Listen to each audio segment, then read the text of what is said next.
I love the Tiny Desk concert. You watch them? Yeah, I do. That's it. I think what's his name? Damian Marley and Burna Boy is probably my favourites. Listen, like the way I love Burna Boy, it's actually insane. Yeah. Like anytime I hear like his songs, I just want to hear him perform it live. Especially if I listen to Collateral Damage. Because when I went to his show in November, and it was just. Which one was that? Was that the Wembley Arena? Wembley Arena, yeah, that was a big one. It was like I could just hear like the instruments and the background. Like I've always been a fan of live music. So when are you recording? Yeah. Oh yeah. I've been recording. So I've always been a fan of live music. So when I hear like a well put together show and like the backing singers are like in harmony, and then he's there and he's giving it his all, and you can just tell that he's having the best time ever. Like nothing can top that. So I know that we have like a lot of Afrobeats artists in this day and age, but performance-wise, no one tops it. Performance-wise, him and D'banj is an entertainer, though. He's a natural entertainer. No, but that's the thing. Yeah. Like, someone was telling me a story. Somebody who used to manage Dr. Sid, and he was telling me a story of how D'banj would rehearse from the top. You see that Beyonce work ethic where they're like, okay, again, go again. Hardcore. So you can see it. So he did a show in, I actually missed him at Afro Nation Portugal, but he did a show on the bank holiday weekend in August. Okay. And I was just watching him and I was just like, oh my God, this guy. It wasn't a full house, but you couldn't tell because he gave it his all. Like he was just going in. I was just like, wow. Like if all our entertainers, if all our put that much entertainers, effort into it. Who else is good? So D'banj, Burna, Malik as well. I like thing is Naira. Naira's good. Naira's good. Naira's good. Oh my God, I saw Naira, right? I enjoyed the show. It was great, but he had this one hype man that was always in the way. I'm just like, it is not your show. He was trying to get his 15 minutes of that. Yeah, it's like, okay, like we get it. You're the hype guy, but come on. There's been hype guys since the beginning of time. Like, why are you at the forefront? Can you shift, please? Was he like the dancer as well? No, he wasn't even a dancer. He was just had just on the mic? He was at the mic. You know when they added the extra. I'm like, why are you in the way, bro? You know, I actually saw some clips of his recent performance and like the hype man. I don't know if it's the same dude you're talking about. He was right at the front with him pretty much the whole time. Yeah. Trying to like catch on to every minute of like. Yeah, it was so irritating. I was just like, and you're in my videos as well. Like I tried to enjoy the moments as much as possible, but you obviously want to capture like. Are you a filmer though? Are you filming the whole performance? Oh God, no. Oh, okay. No, there's.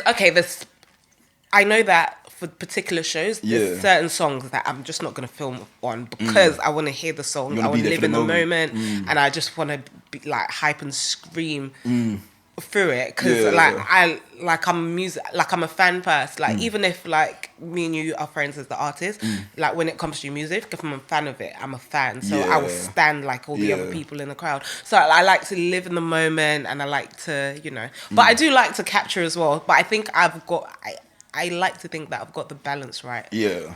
What would you say is the best like show or concert you've been to so far though? Oh, there's quite a few. J. Cole Forest Hills Drive's tour in it was a few years ago at the O2. And like I love J. Cole, always been a big fan, and I never miss a show. Yeah. But I didn't know that I was going to enjoy the show as much as I did. So usually, like, if we're going to a concert... You thought it was going to be like just a rapper's rapper, so you're just going to watch someone rap. Yeah, I mean, like, you listen to the music, because I don't go to concerts where I don't know the song. Yeah. Like, if I knew everything in and out. But he opened with this song called January 28. Okay. And... I could feel like the energy in the room, but by the time he finished performing that song, and January 28 wasn't even like my favorite song, but by the time he finished performing it, like the energy was so electric, and the thing is, there's something about knowing all the words and you're just Yeah, in there, you're performing. engaged, Like yeah. it even got to a point, like even the deep cuts that no one else knew, like me and my sister were going in, the feel is back, the real is back. Like it was so mad. And then he now released the live version of the album on iTunes. Okay. So now when I listen to that album, I was telling someone yesterday, when I listen to that album, I can't actually listen to the real album that he recorded. Yeah. I listen to the live version because version. I always, like, when I hear those songs, I hear how he performed it live on stage. It brings you back into that moment. Yeah, it brings innit? me back into that moment. And I think, like, concerts are just a way for, like, the music to just transcend space 100%. and time. Usher was a really good one. I saw him in, like, 2010. That was a really good one. I think I've seen him in the O2 as well before. But Yeah, at the I wasn't O2. really concentrating because I was in the booth and I was gassed and excited. The thing is, I had free drinks on tap and stuff. So the Usher one, it was really weird because my friend had like last minute tickets and he literally called me an hour before. He said, "Nate, I've got an Usher ticket, but it's not with anyone. It's like up in the clouds." One thing about me, I'm very particular. I will never sit on level 4 in the O2 for any reason. But it was Usher. I didn't even know he was in town, so he sent me a ticket. So I met him. I got a ticket. He was like, "Are you gonna be okay?" I'm like, "Listen, my friend, don't worry about me." I was Usher, there in the you'll be good. rafters. With like, there was a couple of random girls, they were cool and whatnot, but I had one of the best times, and I lived the concert replayed in my head for like 2 weeks. Like I was just in another world. So like that's why I love live music, because definitely, it stays with you definitely. in a way that like I can't even describe it. And you get like, because me, what happens is, like, the best concert I've ever been to was Janelle Monáe concert. Okay. And the reason being, it was quite intimate. It was at the Hammersmith. Yeah. And it was really engaging as well. Like, she was doing like live art drawings, doing her concert and everything. really? Yeah. And the thing is, it was real genuine fans that came to the concert. Yeah. It weren't no randoms, because Janelle Monáe is one of those type of artists. She's quite niche. And what happens is, what I tend to find is, when you're around like genuine people, there's a certain level of energy, there's a connection, there's like a weird spiritual element to it as well. There really is. Like, what other concerts have felt that at Drake as well? But I love Drake, so even if it was just me and Drake in the room, I would sing along to every song. What other concert did I go to? I remember my friend Malik's first show. It was at the Scala in King's Who's it? Cross. Meeks? Malik Berry. Oh, Malik Berry. Okay, yeah. Right. Yeah, It Malik's was sick. I remember that show was magical. Like that whole night, it was just great. Like the arrangements, the songs, the vibes. Like to this point, I remember, you know, Juice. Yeah. Okay. So this is what happened. Like Juice is one of my favorite songs. I keep threatening to walk down the aisle to it, and I remember that the song came on, and we were all side stage, and we were vibing so much to it that I feel like when Juice came on, for a moment, we even forgot that we were at the concert. I remember like turning around, because the stage was like right there. And I remember turning around to my friends and I started choir coordinating to my Juice, to my song, and then they started doing it. Like there's a video of it, and it was mad. And every year on the day, my friend sends me the video, and I'm like, those, like, the moments that happen around music, I find them very, very, like, magical, and there's like a depth to them that you can't quite capture on a day-to-day. I don't know. Yeah, there's something spiritual about music. I think that's why like it's so heavily used in like churches and other gatherings and stuff. It brings people together. It's like a weird collective like draw that it has. And that's why, like, when performers seem a bit lazy, I don't, like, it's like, come on, like, you have this platform, like, if you practice some breath control, or you just try to show them a bit of your heart, some crowd they will engagement literally they would connect to you on a deep level, because I remember the Burner show, it was so electric when he did Collateral. I was telling about Collateral that day. And what other song did he do? Even a song like Secret. Can you keep it secret?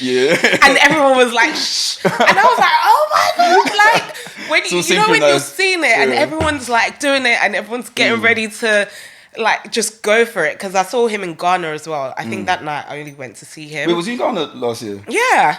I was there for like 4 days. Oh, okay, 4 days.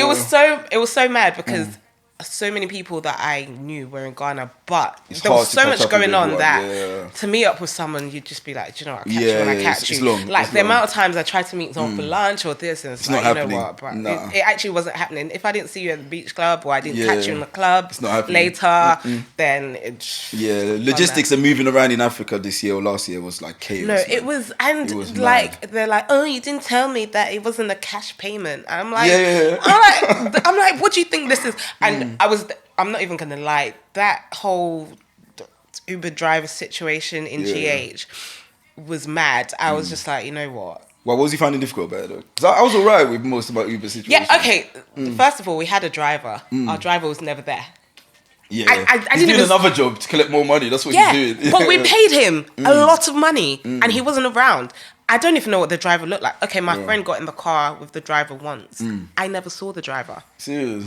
I never saw the driver. And then they'd say they're coming and be like, you're not paying me cash. And then the roads, like, had no signs. So I remember there was one night that I nearly got lost. Like, I had to actually call my friend so that he could direct the driver to the house, because I knew where it was, and I had to, and you have to put in like a landmark near there. Yeah, that's how they give directions in Africa. It's not simple as telling someone I'm just like, I was just like, this, I can't do this. Yeah.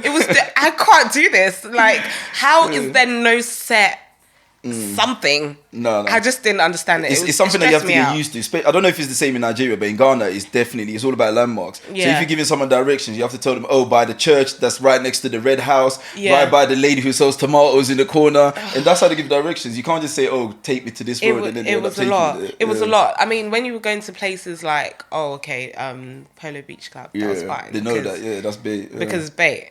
So I was like, okay, do you know what? Next time I'm just going to stay at the Kempinski Hotel and call it a day. Yeah. But the thing is, wanted to book it, but it was also last minute that it was just like, okay, we'll find an apartment. And then there was apartment. I was hearing that, people were paying for apartments. Yeah, and double booking them.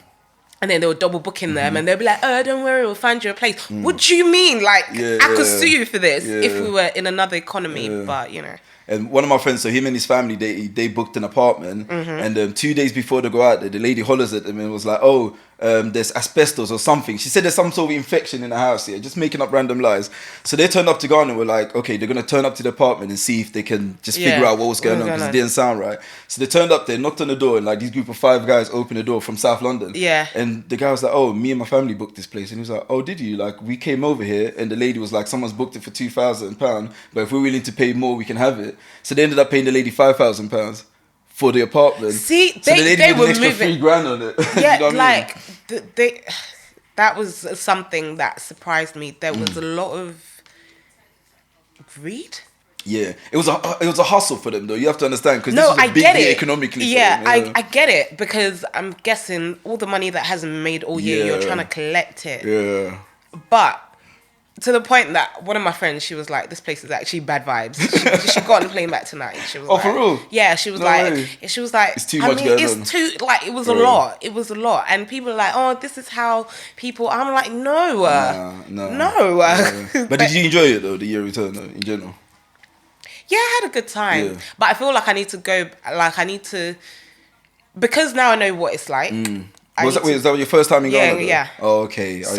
Yeah, it wouldn't be a great experience then. Yeah, it was just like, I was highly irritated like 60% of the time. Yeah. I had fun, but I was always irritated a lot before I had fun. Yeah. So like that fluctuation was a lot. Yeah. So now that I know what it's like, I'll go again. But I would definitely just make sure everything's very different. Yeah. So I don't have to. And probably a quieter period as well, because the year return, it was like such a mix of everyone and anyone. Everywhere was packed out. Like they have no such thing as capacity control. Yeah. Like, you go into a 200 capacity event and there's like 800 people in there. Yeah, and then I remember I was at Ace Tantra one night, and it was like people were like, I'm like, okay, you don't even if you have a table. that's not enough because it's not enough space. People are all up in your space as well. I did, but when I went to Twist, I did feel like I found my tribe, my home. I love Twist. It was Twist is like the place. Luna was good as well this year. Sometimes it was a bit overly packed. No, I didn't go to Luna. Oh, you didn't go to Luna? No. Luna's nice, man. I didn't go to Bloom Bar either because I felt like I'd been seeing Bloom Bar from like. Because my friends were in Ghana in like November, so I'd been seeing it all the time. So I was like, I've seen this place on Instagram. I'm okay. I mean, I'd probably go when I go another time, but at that time I was just like, I didn't want to go because I'd been seeing it. Everyone had posted the likes, so sometimes I like to avoid things that places where everyone goes. I'll just be like, but I'm definitely loving like the growth and change in Africa. Like, definitely. The view of Africa is becoming completely different. No, and I hope we can maintain it and do something great with it. No, I mean, there's a lot of good work going in African. So many different fronts. I like that, our artists are will be some of the biggest in the world. Our music is at the forefront. Like I had this conversation again yesterday. We're talking about the UK music scene and people think that the UK... Okay, basically, it was started off because people were like, oh, what do you think of Steph London and Burna's relationship? Because people were like... a cultural debate. Yeah, like, because people were like, oh, Burna's with her for clout. And I say you people are mad. No. Do you know why? Burna's a bigger artist. I say you people are very wild. I said, what? Because of the UK, small island UK. Burna can do like sold out festivals to big crowds in Africa. He can sell out the... He's doing it in the UK now. Yeah, he could have actually sold out the O2, I believe. Like, they could have done it at the O2 and he just sold it out because I know so many people that wanted tickets and couldn't get tickets because it was gone. So I said, well, Steph London might be the biggest UK artist to you guys, but if you take that out of the equation and it comes to the rest of the world... there's there's nothing, and the UK music scene follows what America's doing, so really and truly you can't use that as a measure. And if you look at like let's say you wanted to look at your Spotify end of year numbers, Burna's are like... It's ridiculous. It's ridiculous. It's crazy. I know that I contribute to at least a fifth of those because the African Giant album has been on repeat since the day it came out. And there's a lot of timeless tracks on there as well. That's one of the great things about the album. Yeah. It wasn't just tracks that you listen to and then forget about. You can always revisit them. I actually have to listen to the whole thing through. Yeah. Or if I start, I'll start from like Dangote and stop at Omotola and then just loop between those tracks and that sequence. Because also, this is the thing about putting together great albums, the transition between the tracks, like the way you line the songs out on the album. It's telling the story. Yeah. So like at the concert, when he finished singing a song and then my sister and I would jump and start singing like the next song and then he'd start playing it and everyone's like, how did you know? I'm like, I've obsessively listened to the album, and when you like know the artist and the music on that level, sometimes you find that you understand the arrangement and the sequencing when they put together a live show, which is something like, to be fair, one of my dreams is to be able to like, for artists I really love, do like their tour, like plan the set list of plan the set list of their tour, like just that whole process with the transitions and the arrangement and stuff. That is like, that's a dream that I actually and that's really important as well for when performing, because you're controlling the mood of the people. Yeah, you're controlling the mood, and then you have to know how to like build it up and like how to transition it. And I think that's something that I loved that Beyonce was able to do before. I mean, she still does it now. Now, I think maybe she's experimenting a bit more, so I don't necessarily love the arrangements. Yeah. The last few, like, I haven't necessarily loved them as much as I used to love her previous transitions and the way she would, like, arrange it and layer the music or, like, break down certain bits and stuff. So when you first listened to Burna's album, because the thing is, when it first came out, I went straight onto Twitter. Like, I listened to it throughout, and then I was just hearing random stuff on Twitter and I wasn't getting it. But a lot of people didn't like it initially. Yeah. But then after a couple of weeks, everyone's mind completely changed. Like, I don't know what people were expecting. I think they were expecting more of like a pop sound. Yeah. But he kept it very African rooted and that kind of threw people off initially. Like, how did you feel about it when you first heard it? Okay, so I heard it a week after it came out. I had heard people saying, because there was another album that came out the same week, and people were like, that album was better. And I was just because I know everyone's waiting for the Davido album to come out to make that comparison, because his ones came out like not long after. Yeah, I don't know what was I feel like there would not, but I feel like there was an album that came out the same week as Burner. I just don't remember whose. Yeah. And they were like, "Oh no," everyone was hailing that album, saying, "Oh yeah, that album's good." But real? I heard people saying, "Oh, the Burner album's not that great." Yeah, but I don't listen. But fortunately for me, I don't listen to people. So I was like, okay. And then my sister, she'd been listening to, I can't remember what song she'd been listening to a lot. So I was like, okay, I actually listened to the album, and I was like, oh, it felt really short. And then I played it again. And before I'd known, I'd listened to it like 5 times in the day, like literally 5 times. And then I'd play it the next day repeatedly. It was like the only thing I was listening to. Yeah. And I'd keep listening to it. And I just wouldn't stop listening to it. Yeah. I didn't stop listening to it. Because it came out before the festival in early August. So yeah, I just remember I kept listening to it. And then I think I saw him perform in Portugal, but I wasn't really like, the vibe of Afro Nation there was so much going on. Yeah. It was fun, but I don't remember paying much attention to his performance, because you know, you had like the beach club aspect of it, so you're running, everyone's more for the vibe, you're just running all over, like, so you're not paying full attention. I think as the concerts, so I think after his night I started paying more attention to like the performances I wanted to see. But I remember coming back and I still kept listening to this album. I was in Paris, I listened to the album. I'll just keep listening to this album. And I was like, I'm actually obsessed with this album. Yeah. And I just didn't stop listening to it. I haven't stopped listening to it. I listened to it yesterday. No, definitely still. I think the issue that I had initially, when I first listened to it, it felt quite flat. I'll explain why, Because to me, initially, all the songs, like, they gelled in so perfectly that I was confused. I couldn't separate them. Okay. Yeah, I feel like they're all telling the same story. Okay. But in order to separate them sonically, it took me a while. I had to continuously listen to it, and then I was able to then dissect it and break them up. No, I can see why you'd feel that way, because they all, like, they mesh so well together. But to be able to sequence an album like that takes a very good and I think that was the genius within it as well. Like, I think I got the same feeling I got when I first listened to Kendrick Lamar, Good Kid, Bad City. Yeah. Like, because that was so gelled in perfectly, and he told such a smooth transitional story. Yeah. And you kind of get caught up in the story, but then you're not breaking the individual tracks down. Yeah. And that's what takes me some time to do. And the album that does that as well is, it's a mixtape, Friday Night Lights, J. Cole. Okay, yeah. Really that's true. I had the same feeling there as well. Yeah, so, like, sometimes even Burna's album, because I'm used to the way it's supposed to sound, I can't even shuffle it, because it doesn't take you on through the same journey. That's it. My favourite one is Fine Like a Matala. I'm waiting, mango, dude. Yeah, when I first heard that, I was like, that's going to be my track. But then, to be honest, now all of them is my track. Yeah, all of them. I'm obsessed. Even sometimes where I feel like, I don't feel like listening to Secret, I still listen to Secret. Yeah. And I like the one with, is it the one with Future, surprisingly sure. Like that one took me a while to click onto. Maybe because I was being biased. I was like, what's Future doing on this album? Yeah. I don't like the song with Young Thug. What is it? Not YG. Young Thug. YG. I like it. Seriously. It's weird. I think I've heard it like twice, and I've heard the album like 10 times. Yeah, no, I actually don't mind it. I think that's the tribalist in me. I'm thinking, it's an African album. Like, yeah, I think the song I don't think fits the album. Wait, let me see.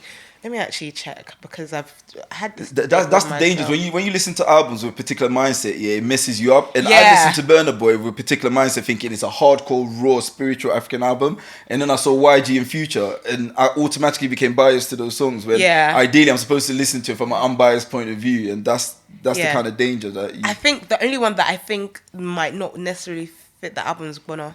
Oh yeah, I like it. I like it. Yeah. It makes sense, but I feel like if it wasn't on the album, it'd be okay. Yeah. He released another track yesterday, actually. Yeah, no, I haven't heard it. I haven't heard it yet. No, I thought I'd give myself some time before I go into it. Yeah, no, I did see it, and I was like, I'll listen to it like in a couple of days. I think going forward, like I refuse to let social media determine how I experience an album. Oh no, that's the issue. Not. And I think I was reading too much and consuming too much social media reviews and opinions on it before listening to it, and that kind of clouds your memory. Oh no, and that's the dangers of social media when it comes to certain things like that. Cause no, I hear that. So sometimes you have to, and that's the thing, you have to be unapologetic yourself and in your own way of doing things and absorbing information and the things that you like. I think now more than ever you have to own that with almost to the point of rebellion. Yeah. Because social media can mess you up. Like at the moment, I'm on like a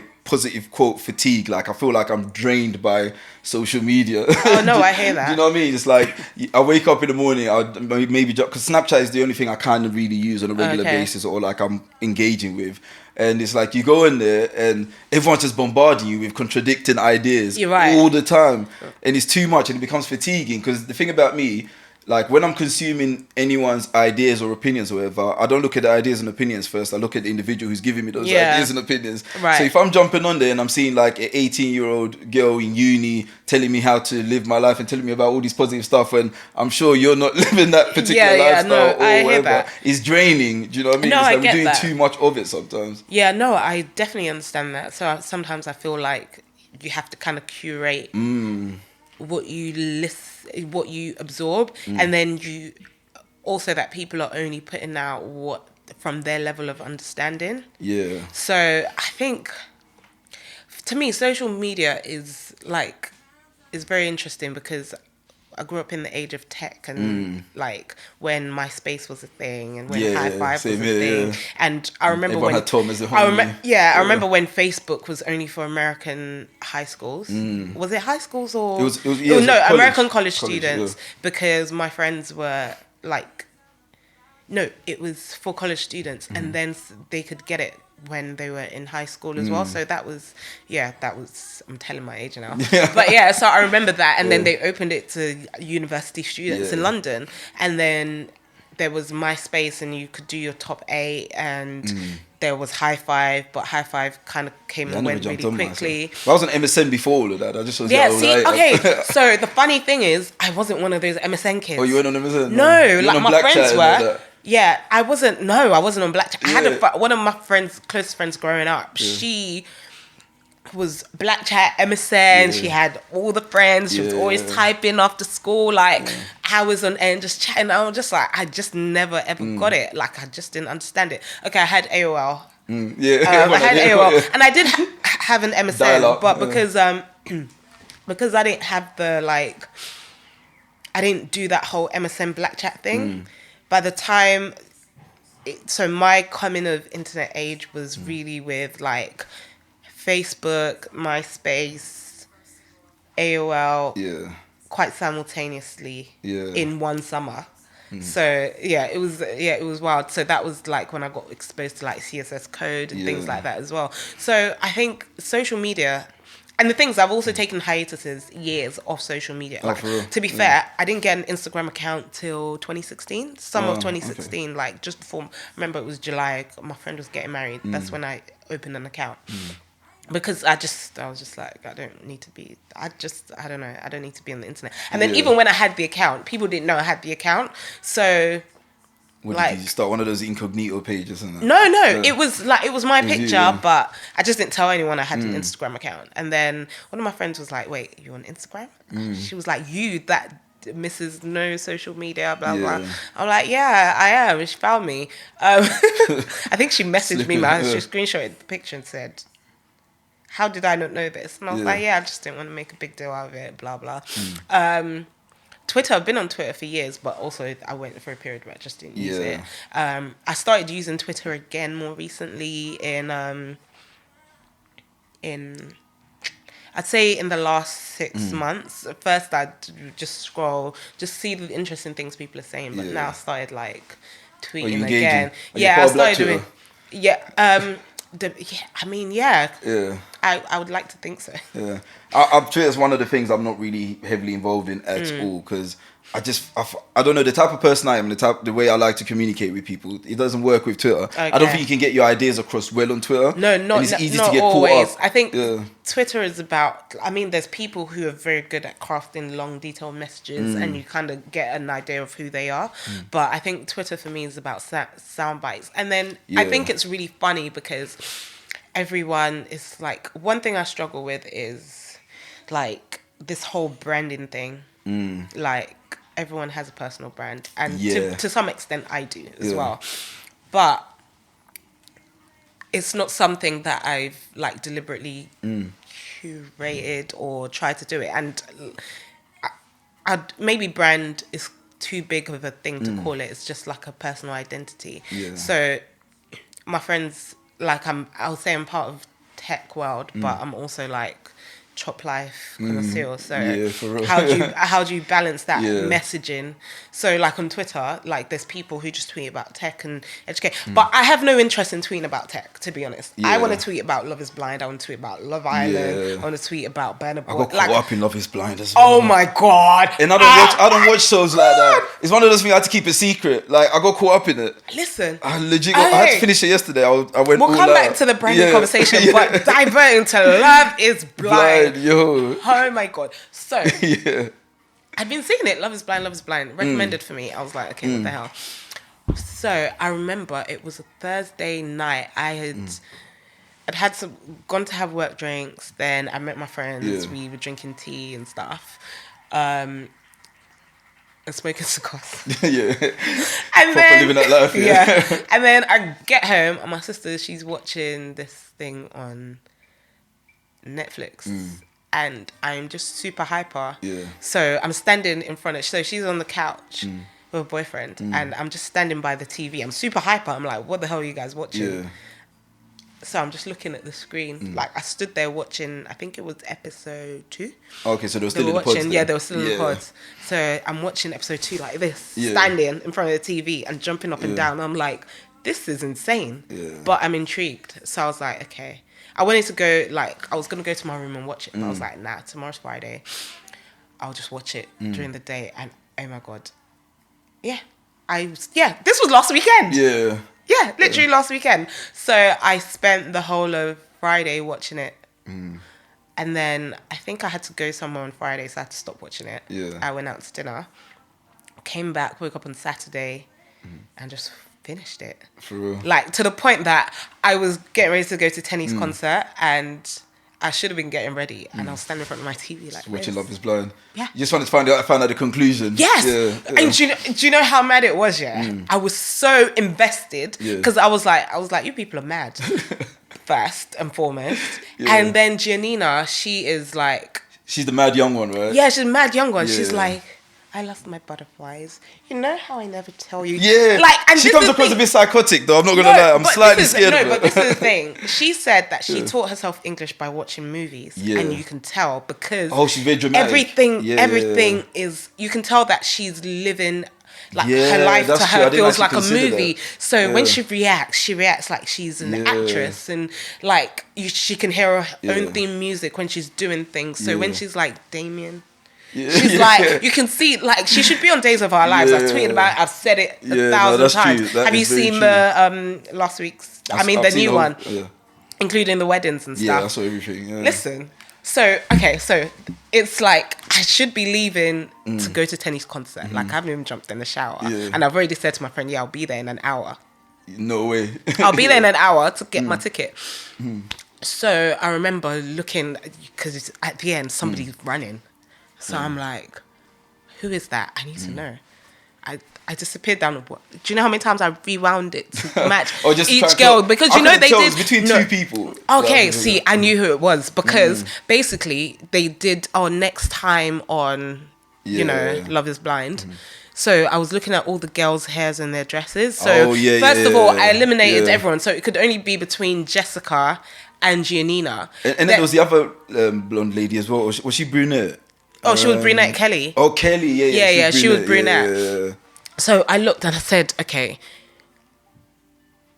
Giannina is the only one wearing a dress with embroidery. Oh, so I knew it was her. I was like, oh my God. And then I got ready to go to the concert. But when I saw that, I thought the person was running away from. I didn't know that they had been turned down. Like, I figured that's what it was. Yeah. So,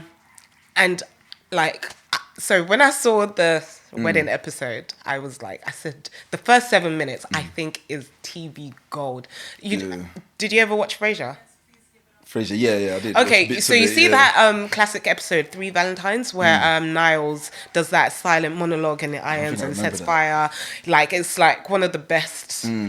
They consider it one of the classic moments on primetime TV. Yeah. But I think the Giannina thing, given all her theatrics and her dramatics, like the way they filmed it, like her dress was like long and flowing, and she was running, and then she falls down, then she goes down to the side of the street, then her mum pulls her down.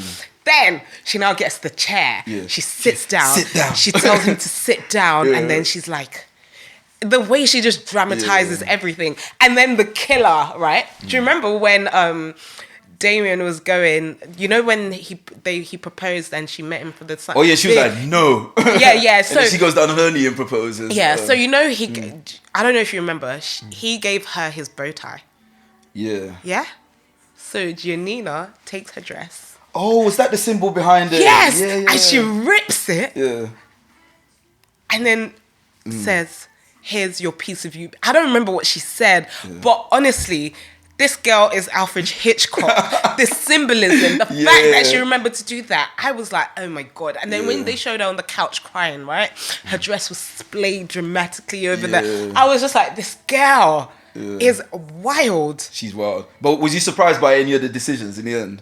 No, I wasn't. The final decisions. I think I wasn't because, okay, take Kelly for example. First of all, they didn't show enough of their story for us to be as in. I think we were very emotionally invested in Amber and Barnett, Giannina and Damien. Yeah, Jess and thing. Yeah. Jess and Mark always. Yeah, Jessica and Mark. I mean, Mark is. Oh, God, he's finished. He's so tough. And like, I'm happy she didn't put him through that. Yeah, but I think she already knew, like.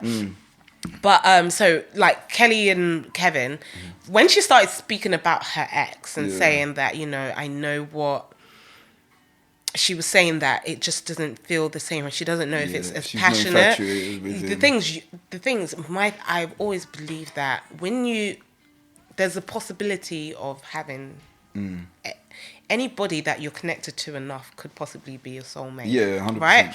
But there has to be a very strong level of attraction and knowing and it feeling right. Is that important though? So like the initial attraction, like is that, because that can fade very quickly. No, I don't like how long is that going to last? Because I get it, because he was a great guy. Even the mum could see it. The mum was like, I love this kid, when he was giving a speech at the end after she but the walked thing out is, if you as a person, I don't know that it's initial attraction, but I think that there's something that you feel. I think a lot of it's physical. Because she was saying that she's used to going out with better looking guys. And I'm thinking, wait, he's on your level. I don't understand what you're talking about. I feel like that's what she could to play devil's advocate, I feel like that's what she could articulate it to. Yeah. But I don't think Don't you think it was just sexual infatuation that she had with her ex and she wasn't getting that same vibe from him? Because if the love was so big and so huge and so like desirable, like what happened with them? No, but I mean? That's okay.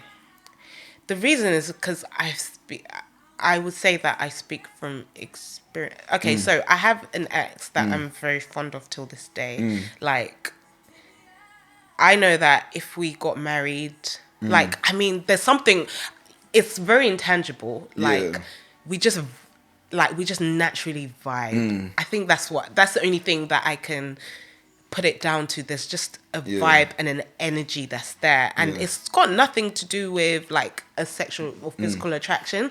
I think there's just an intangible energy of just being in the same room, or like till this day if I see him it's all love. Like we actually I said, you know what, we could get married today. We'll have the littest triad in the world. Listen, that wedding will be fire. We'd have a lot of fun together. We'd have a lot of fun together being married. But I think for that, me and him, fundamentally, we don't work. Because I feel like he can't love me. Not that he can't love me. Okay, he can love me, but he can't give me the kind of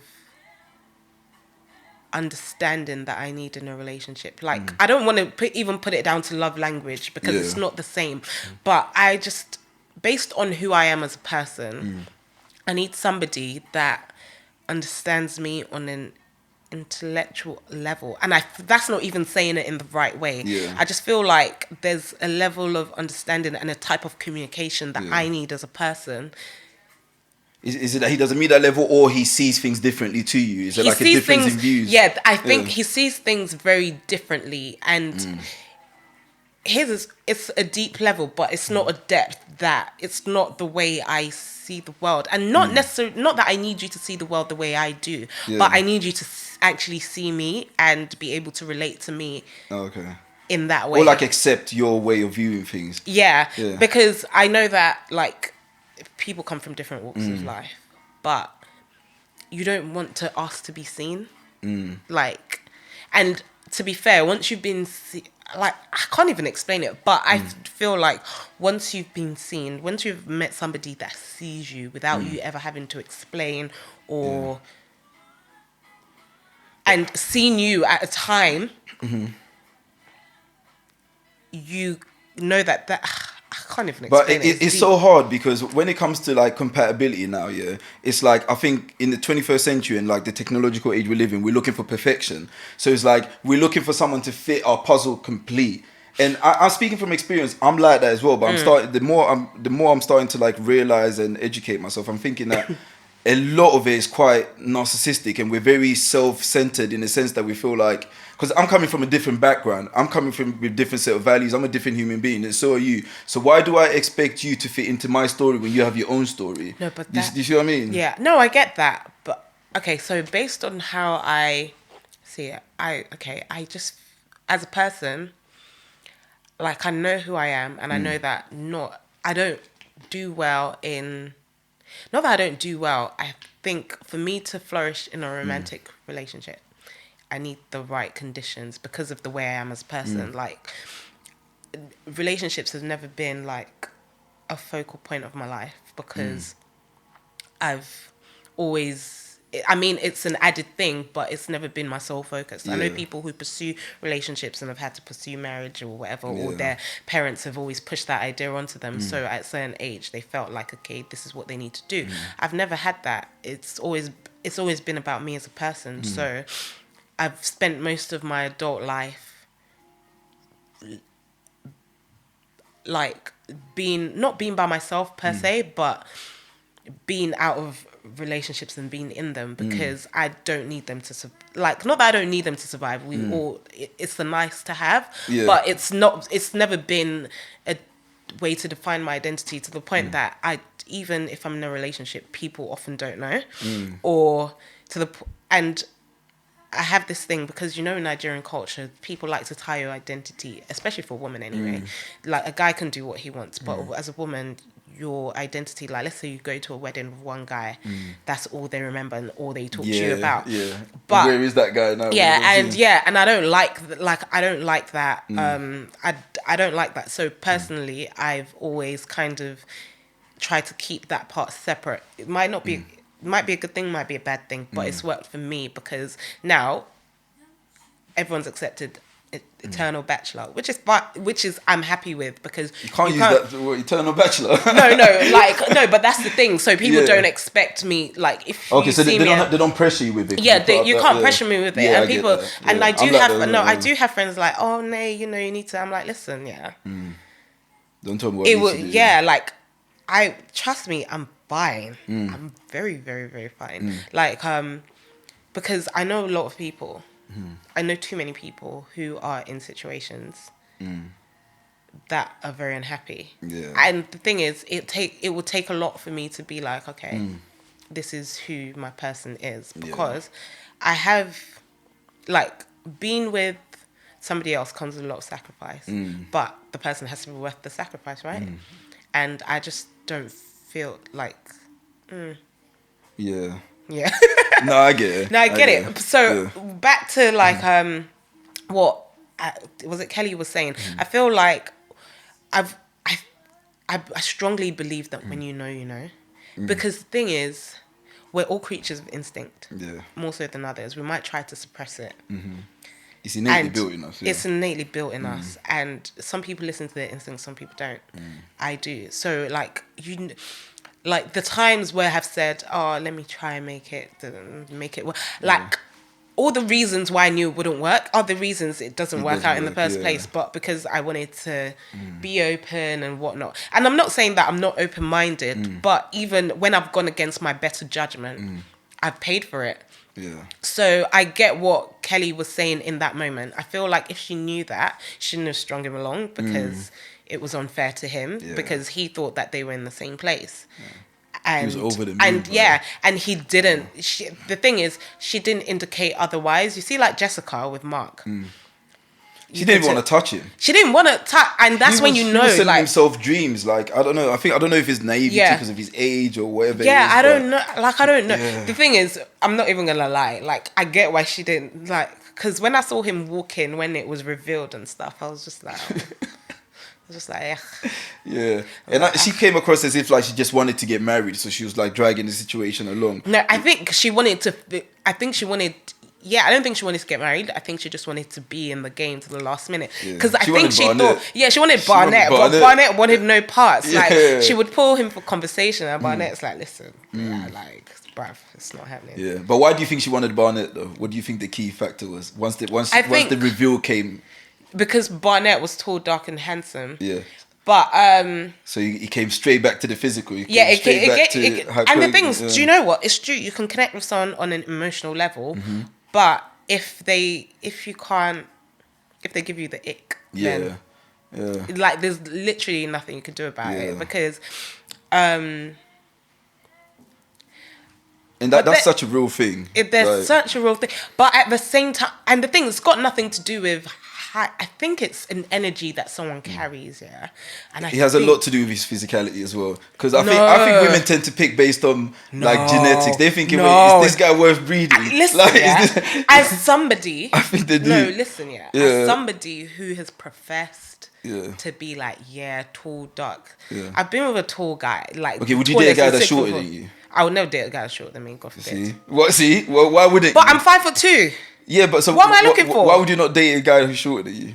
I can't wear heels. I'm not lit. Like the thing is, because you wouldn't feel attracted to him, would you? No. Okay, yeah. I'm physically not attracted to anyone that's the same height or less than me. Like, if I ordinarily, I don't like short guys, but I've met a couple in my lifetime that I was attracted to, and they were short, but they exuded this power that you can't like. Yeah, power is also an equalizer. Power and money is an equalizer.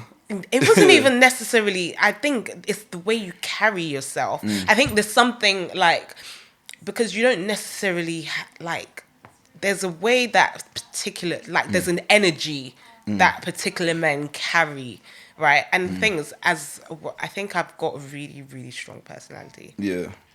Like, I've been accused of being very intimidating by this guy in my workplace. I can see how they say that though. Really? But I don't find it intimidating because I've been perceived as intimidating as well, but I don't come across intimidating. Maybe it's just like slight confidence. And so like there's certain things they would be like, you know that you could be they said, you know, you do intimidate me, and you know how to, because you seem very sure of yourself. The guy told you that straight up. Yeah. But he wasn't interested in me in a romantic sense, so I could see why he would say that. And I was like, I get it, because I have a very strong personality. I'm very opinionated, and I live my life on my terms, on my rules, and I really don't give a shit crap what anyone has to say about it. Like, I really, like, you can do one, like, and I can take you or leave you where I meet you, right?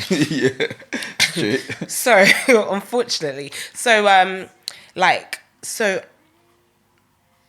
I feel like I think I need, not that I need, that's the wrong way to put it, but there's particular energies that I'm drawn to. So I'm drawn to someone with as much power as I feel like I have. I think I'm pretty damn powerful. Yeah. So you'd want someone on your level or higher. See, I've been explaining this to female friends for ages. Yeah. I'm like, women date sideways or upwards. Men date sideways and downwards. Yeah. And they get, either they get offended by it or they're like, no, that's not the case. And it is the case. Because, I don't know what dating site it was. It was one of the big ones. What is it?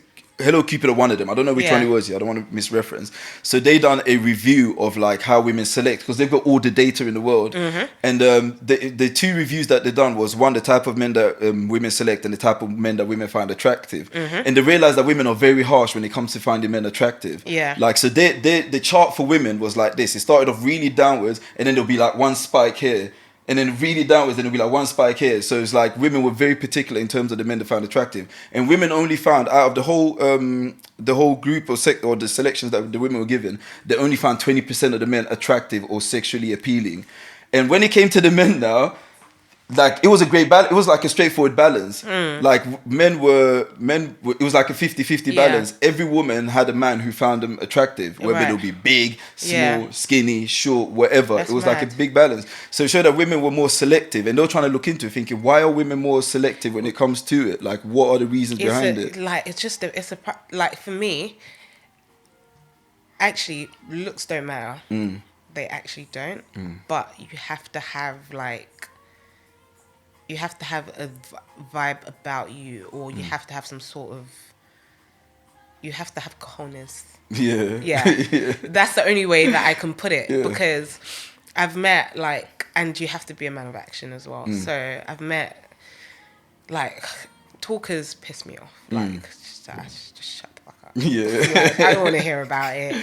Well, talkers as in what? Like, they say things they're going to do and they don't really get it done. Yeah, they don't, like, and okay, this is a really good example. Like, I not that I feel, I know I have a lot to offer. Like, because, I know I have a lot to offer. I'm not even going to go into why. But, like, if I was partnered with someone that had dreams, that shit is going to happen, because I'm the kind of person that makes it, like, my friends will call me because they have an idea, like, now I want to do this. They know you push them. And because if I'm involved, it will most likely happen. Even if it succeeds or fails, it will happen, because I'm a person of action and I know how things work. Even if I don't know how it works, I'll find out how it works. And that's just who I am. Gets it done.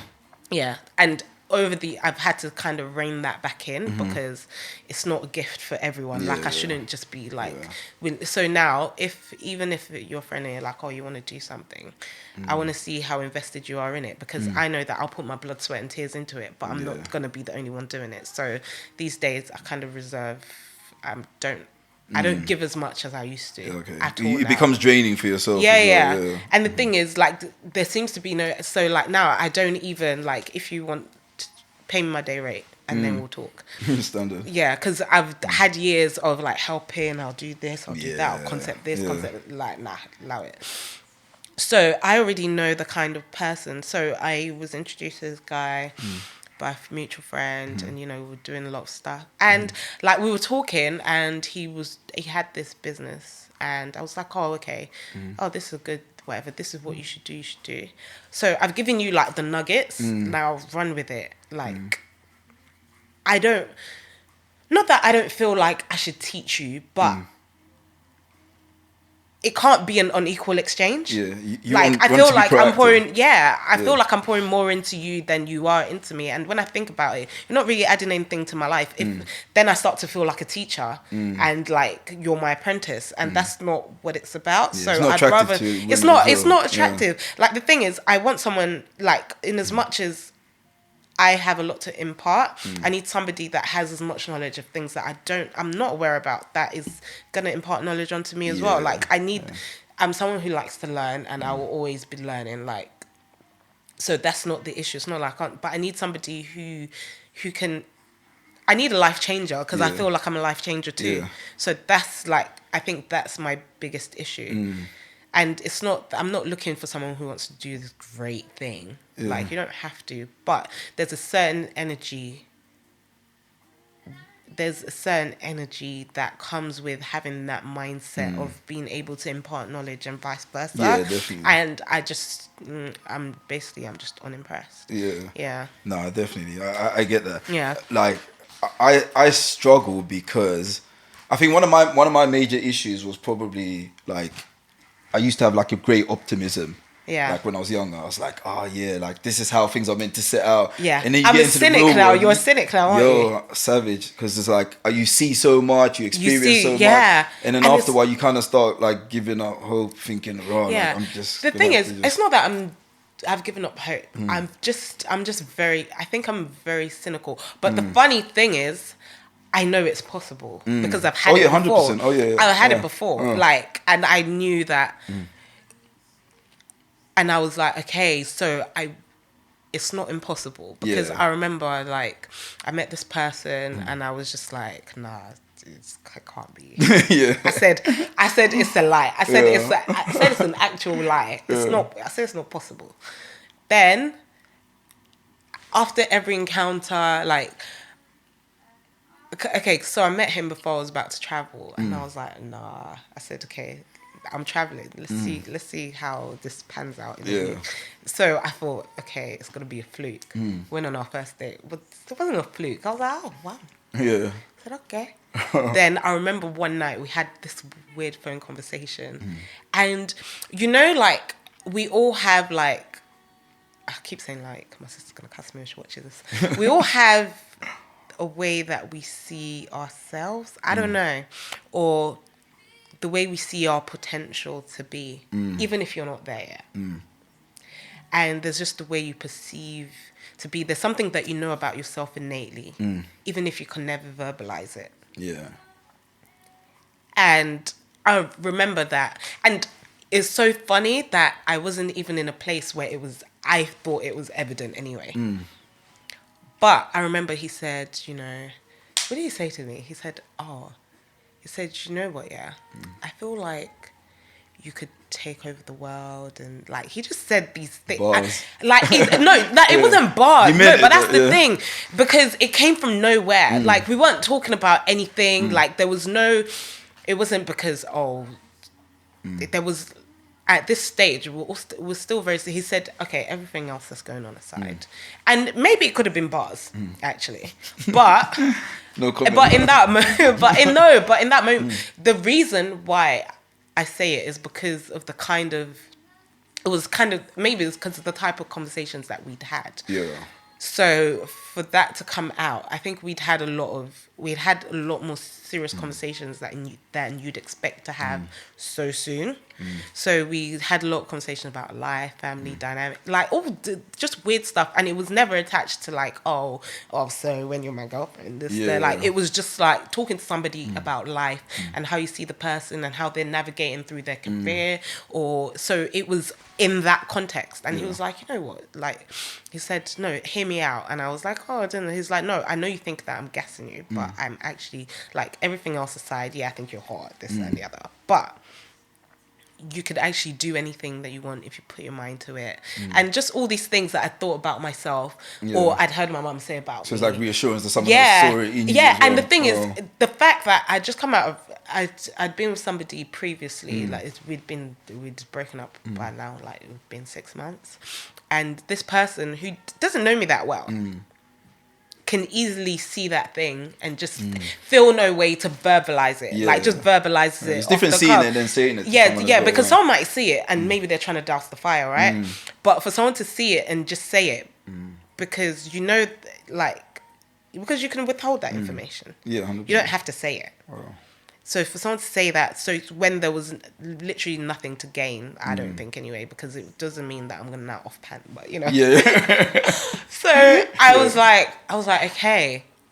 And because maybe I'd been fighting to be seen previously, and it didn't happen, and you felt like you had to prove yourself, and then somebody who hasn't even known you that long, but from what they've gathered so far, feels like this is the kind of person you are. Yeah. It made me realize that, you know what, sometimes we sell ourselves short, and I think that also 100% we do sell ourselves so short, honest to God. And I think some of the advice we give ourselves regarding like achievement and like being able to become better individuals is counterproductive. So it's like someone might have an issue, and it might be obvious that person has an issue, or they're lacking in an area, and you're like, oh, you're doing all right, oh, it's cool. Instead of like pushing the person to become better or showing them where they can improve or strengthen, we're always quick to just try and encourage, like, just let them be content with whatever situation, and not knowing that it might not necessarily make them happy or like, help them find their purpose. Yeah, unfortunately, I'm the friend that will be like, like, even if you're happy, I'm happy, but I'm gonna ask you some questions. Yeah. So I remember when my friend met her husband. So he met me and my friends for dinner, like, with my friend, and so I said, okay. I said, all right, this is all good. The judgment there, yeah. I said, so my questions to him were like, how do you handle conflicts? Like, how do you do this? How do you do that? But like, I'm not afraid to ask the question. You might hate me, or I'm going to ask you, are you doing something because everyone's telling you to do it, or because it's what you want to do? Because a lot of decisions that we make have lifetime repercussions. Oh, 100%. And you don't want to make a decision that's going to affect the rest of your life because, you know, that's what society wanted for you. And I know so many people that have done that. Oh, yeah, 100%. And they regret it, and they're like, nah, I should have just told everyone to F off. Because this is the thing about a lot of things that people say.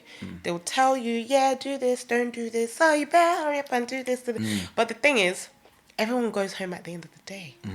And you have to live with that decision that they pressured you into. Yeah. Or, if you let that influence you. You're the only person that has to live with the consequences of your actions. And no one can understand how you feel inside. Yeah. Because my thing is, one thing, I don't want to be miserable every day. I don't want to feel like... I think that's the biggest thing that scares me, that I will be miserable. So I'm very like... Especially if you're in like a marriage or like a serious relationship. Listen, I can't do misery. Like, I can't... Like, I understand that life is hard. hard. Yeah, 100%. I know life is hard and like we'll have challenges and stuff, but I feel like the fundamentals have to be right? Like, I can't be fighting for you to understand me as a person because, okay...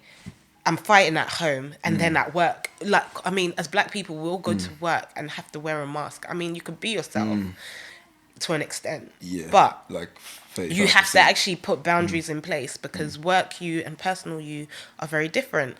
So you can't now have that in your way you're battling your husband because your husband doesn't understand you or this like that. These are things that I don't want. So, and people are like, oh no, you shouldn't say that. But I've always said I'd rather be alone because I have a very good life. I get up, I do what I want, I buy what I want. I'm very happy and content. I sleep when I want. I don't really have to think about anybody else. But ultimately, do you think like your long term? I wouldn't say happiness because I think happiness is a byproduct of us living our life. It's not something that we aim for. Yeah. But where do you think that comes from? Would that come from like your career and the way your life is structured, or having a family? Because I'll just give you my reason behind. So I've come to the realization now that like the meaning of life here is like voluntarily adopting responsibility. So like I'm a man, I want to have a family, I want to have kids, I want to accept that responsibility and handle that responsibility as a man. So, and within that, that's where you find your purpose, that's where you find moments of joy, moments of happiness, and the rest comes with it. Do you know what I mean? But like, by being able to deal with that responsibility and handling it as a man, it strengthens you and it enables you to then deal with like the hardships of life, knowing that like you've taken responsibility voluntarily. Okay. Do you know what I mean? Okay, I think, right, because I've had life circumstances where I've had to have that kind of responsibility at a very young age as well, twice in my life actually. One when I was like 13 and another one when I was like early 20s and for long extended periods of time. So I guess because I have that life experience and I know I know the kind of sacrifice. Okay, for example, you see when they say, oh, in sickness and in health. I've lived that. I've lived the sickness part where you have to give up everything for someone. Yeah.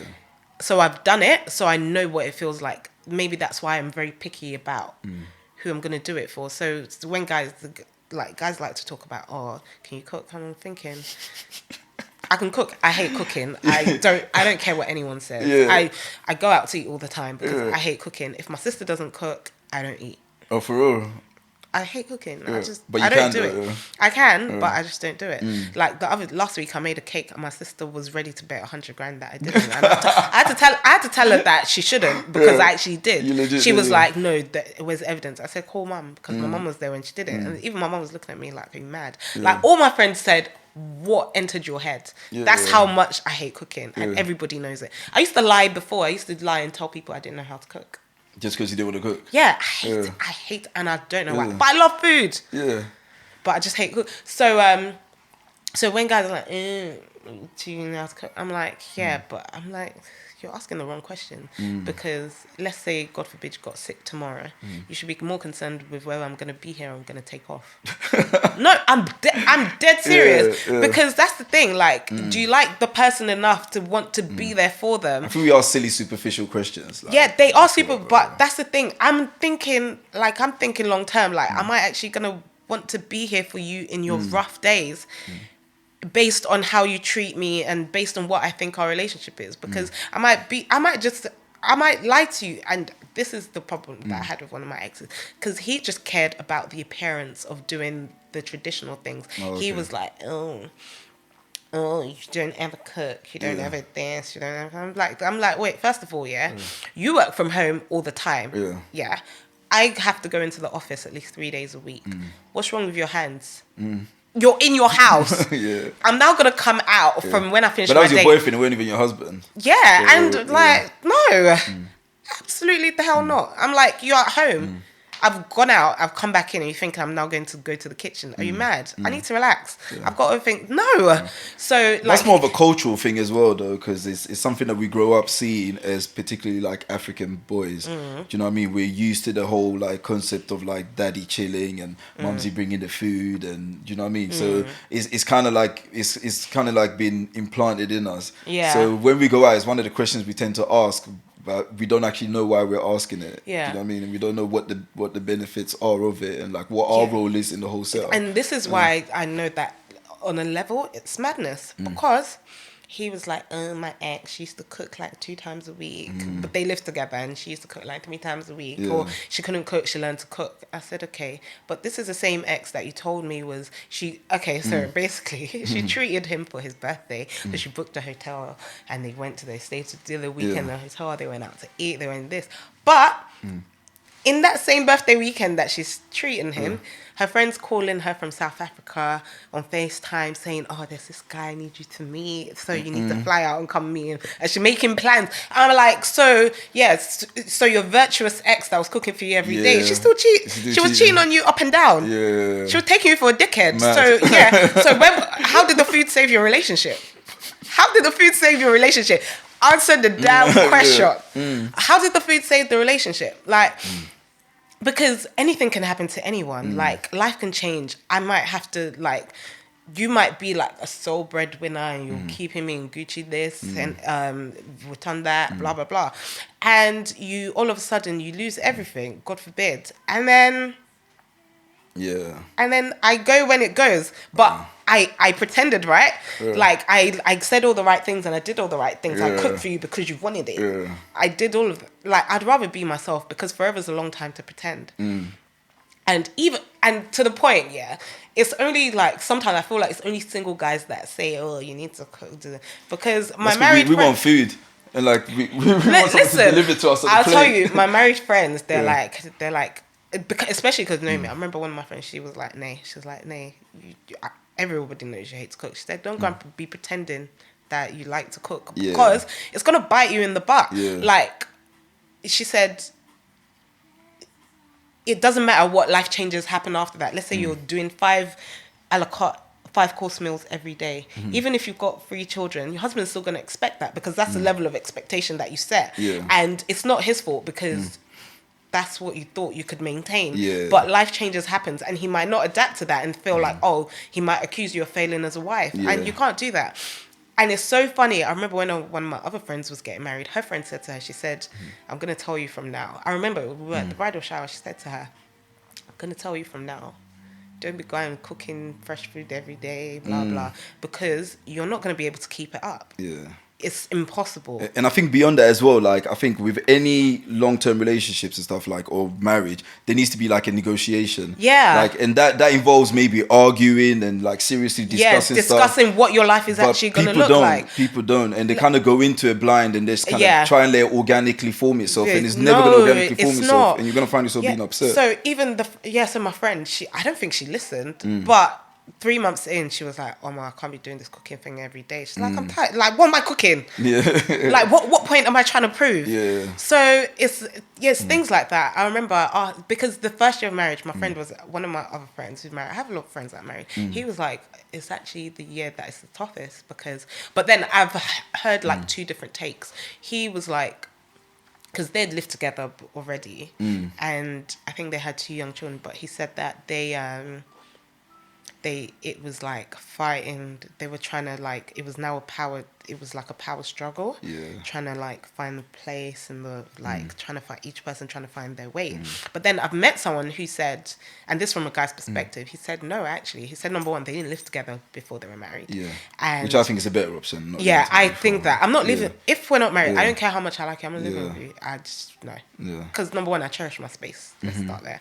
But and also, it's like a weird thing because what people are doing when they're living together is like you're testing it out, and it's like you then get to make a decision whether or not you want to be with them based on like this weird moment of time, and it's an unfair situation and I to think put I anyone like in. the whole love is blind thing. The thing is, if I like you, the person, if I like you.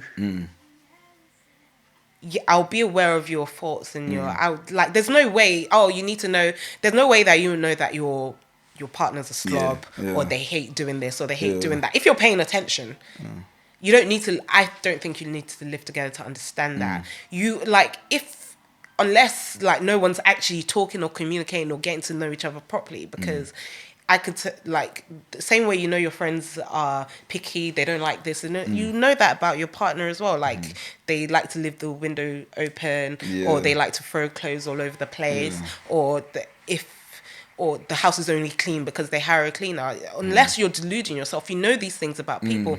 So my thing is, I have to like you, the person. I don't like to have everything you do, but I have to like you. So let's say they're like, oh, you need to live together so you know what the life pattern is. I think a lot of things can be solved. Hire a cleaner, or create like alternative solutions. Okay, you like to leave clothes on the floor. Okay, just throw your clothes on the floor in that corner. And we know that Monday to Thursday, there's a pile of clothes. It's ugly, but we have to accept it because that's who you are as a person, right? Like that. Those are the kind of things, you know, that like, my sister, I live with my sister. She knows that if there's stuff in the sink, we have a dishwasher, we don't use it. I don't know why. There's stuff in the sink. If there's a whole bunch of stuff in the sink, I might wash like all the big pots, plates and stuff, but I'm going to leave the cutlery because I hate washing cutlery for some weird reason. Always leave it last as well. Yeah, she's like... like my mom and sister cuss me about it. They're like, you just have to leave something in the sink, but they accept it. They're like, okay, well, you know, she's got the big things out of the way, so I'll just do that because that's who she is. There's no way you don't know these things about people. So you saying, no, you need to live together to understand, I think is whatever. I think it's a cop out, and it's almost a bit disrespectful to each other or to whoever's suggesting it, because they saying that I just want to trial you out. Yeah, no, and like it's unfair. You shouldn't be getting to just trial people out just for the sake of it. For the sake of it, like I think you either take me as I am or not at all. Yeah. So I don't know. And then let the conflict like refine you and deal with the situations and iron things out. Yeah, like I want to know that if we have an issue, like we can talk about it and communicate it and solve it effectively. Like those are the things I'm interested in. I want to know that maybe we want to raise our kids the same way. We want the same kind of life together. Like we want the same things. We're each other's person. Like I want to be with my personal person. I don't want to be with somebody just for the sake of it. So I'm always maybe to a point of overthinking, but I know that it's a lifetime decision. So I'm very careful about it. Like I'm very, very, very careful. Very. No, it's true. What do you think social media is having? So like currently, like I think there's a lot of talks on like relationships and men and women and like how we kind of like navigate our relations in society and our place. Like, what do you think social media's role is in all of this? I feel like sometimes social media, but then I think it comes down to, it would have to, you can't blame social media for everything. It has to come down to you and your values first as a person. Like it can't, because social media is only going to magnify whatever insecurity or whatever thing that you're trying to do for you as a person is. So some people feel the need to like,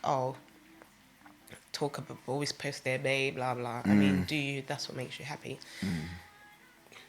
I think it will actually have to be by force before I post anyone that I'm dating online. I just can't do it. I've done it before. Like my ex, it was like, you never post me on this. I'm like, why? Yeah.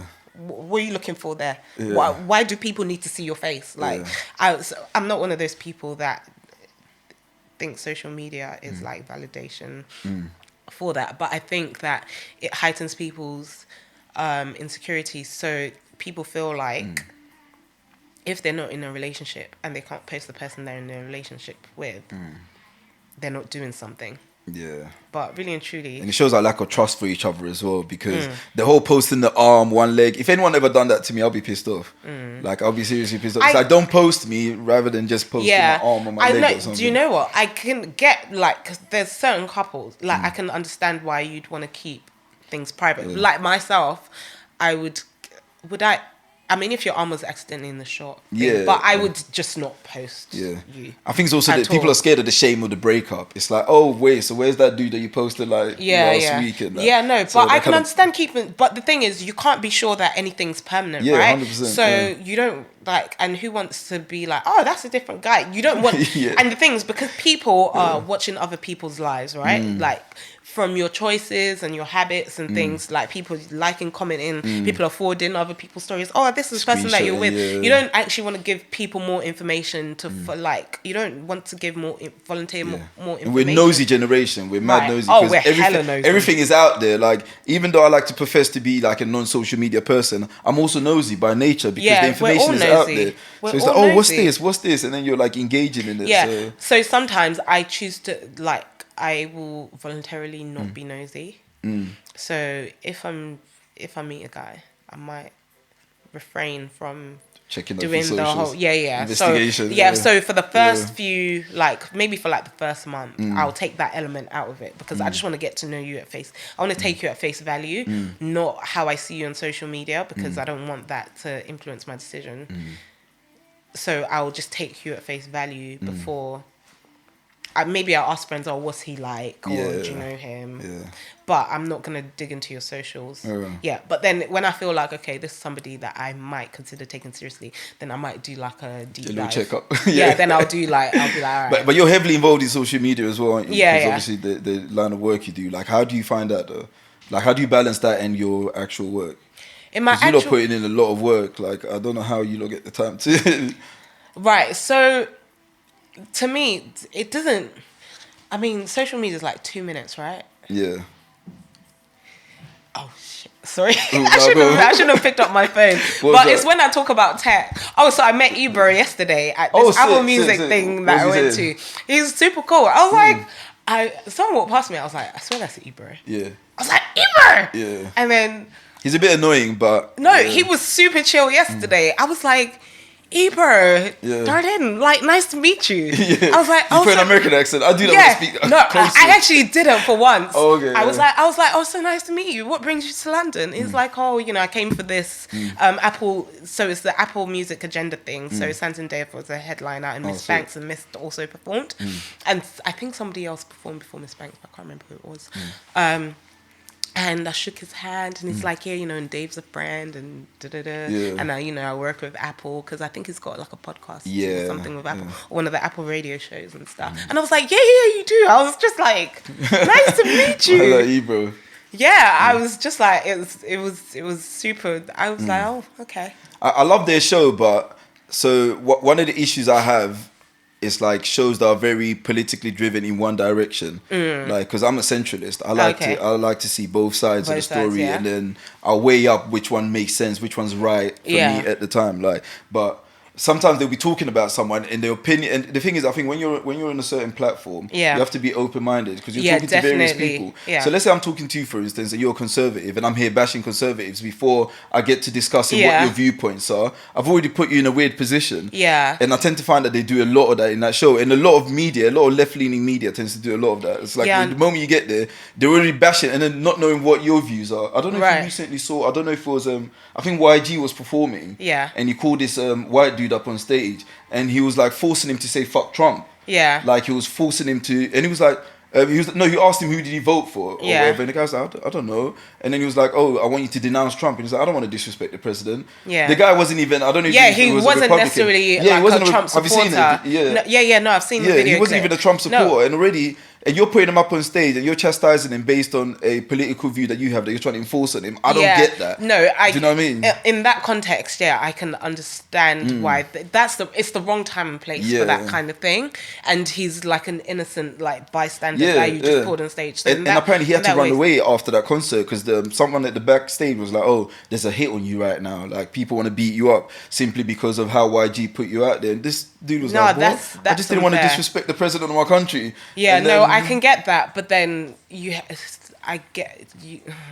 but I feel like we live in such a racially like charged climate right now that I've had to, because of the aggressions, they're not even, because I know people are like, oh, Britain's open America. Like I have American friends say to me like, oh, Britain's chill. I'm like, no, it's not, because we live with racism every day, and it's actually in everything we do.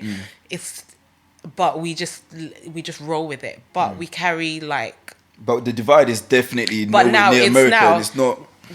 You don't think? I mean, I think there's more racial tension definitely than there is in the UK. Definitely, because I think. Oh no, definitely. But now I feel like it's not even being hidden anymore. Like here, and I guess London. People forget that London is not the UK. Yeah, I know. Yeah, we're definitely. We tend to live in a bubble, and then we tend to forget that there's other people out there. Yeah, because when you go to Shropshire and all those places, it's like it's a whole different ball game out there. Yeah, so I think I don't know, man. And I think the issue that we tend to have there is that we have this naive issue that like we think every decision that we make here or any ideas or the way that we view the world should be the same across the board. Oh yeah, no, definitely. That's what they make things like Brexit. Yeah. Do you know what I mean? Because when Brexit happened, I thought there's no way. But then I had to remind myself that London is not the UK. Yeah. London is a multicultural, diverse city. Mm-hmm. But everywhere else isn't. It's not. We're like, what, 13 or 10% of the population. And the thing is, those people outside London, they don't realise they're voting against their self-interest. Like, they don't realise that. But to them, it's to their interest. Like, they got different... I don't know exactly what their views are, but I can imagine how someone from outside of London would view their world differently to how we view it. I get it. You see what I mean? It's a whole different existence. It's a whole different existence. So even though we might see the detrimental side of it, some people might not have a single clue. Yeah. So our judgment of them is based on how we think they are thinking. Yeah. Not necessarily exactly what they're thinking. Do you see what I mean? And it's a strange position that we're in. And I also think that so to me, identity politics is causing an issue, because what happens is, so if we continuously play the identity card, you got to realize that there's going to be a pushback. Right.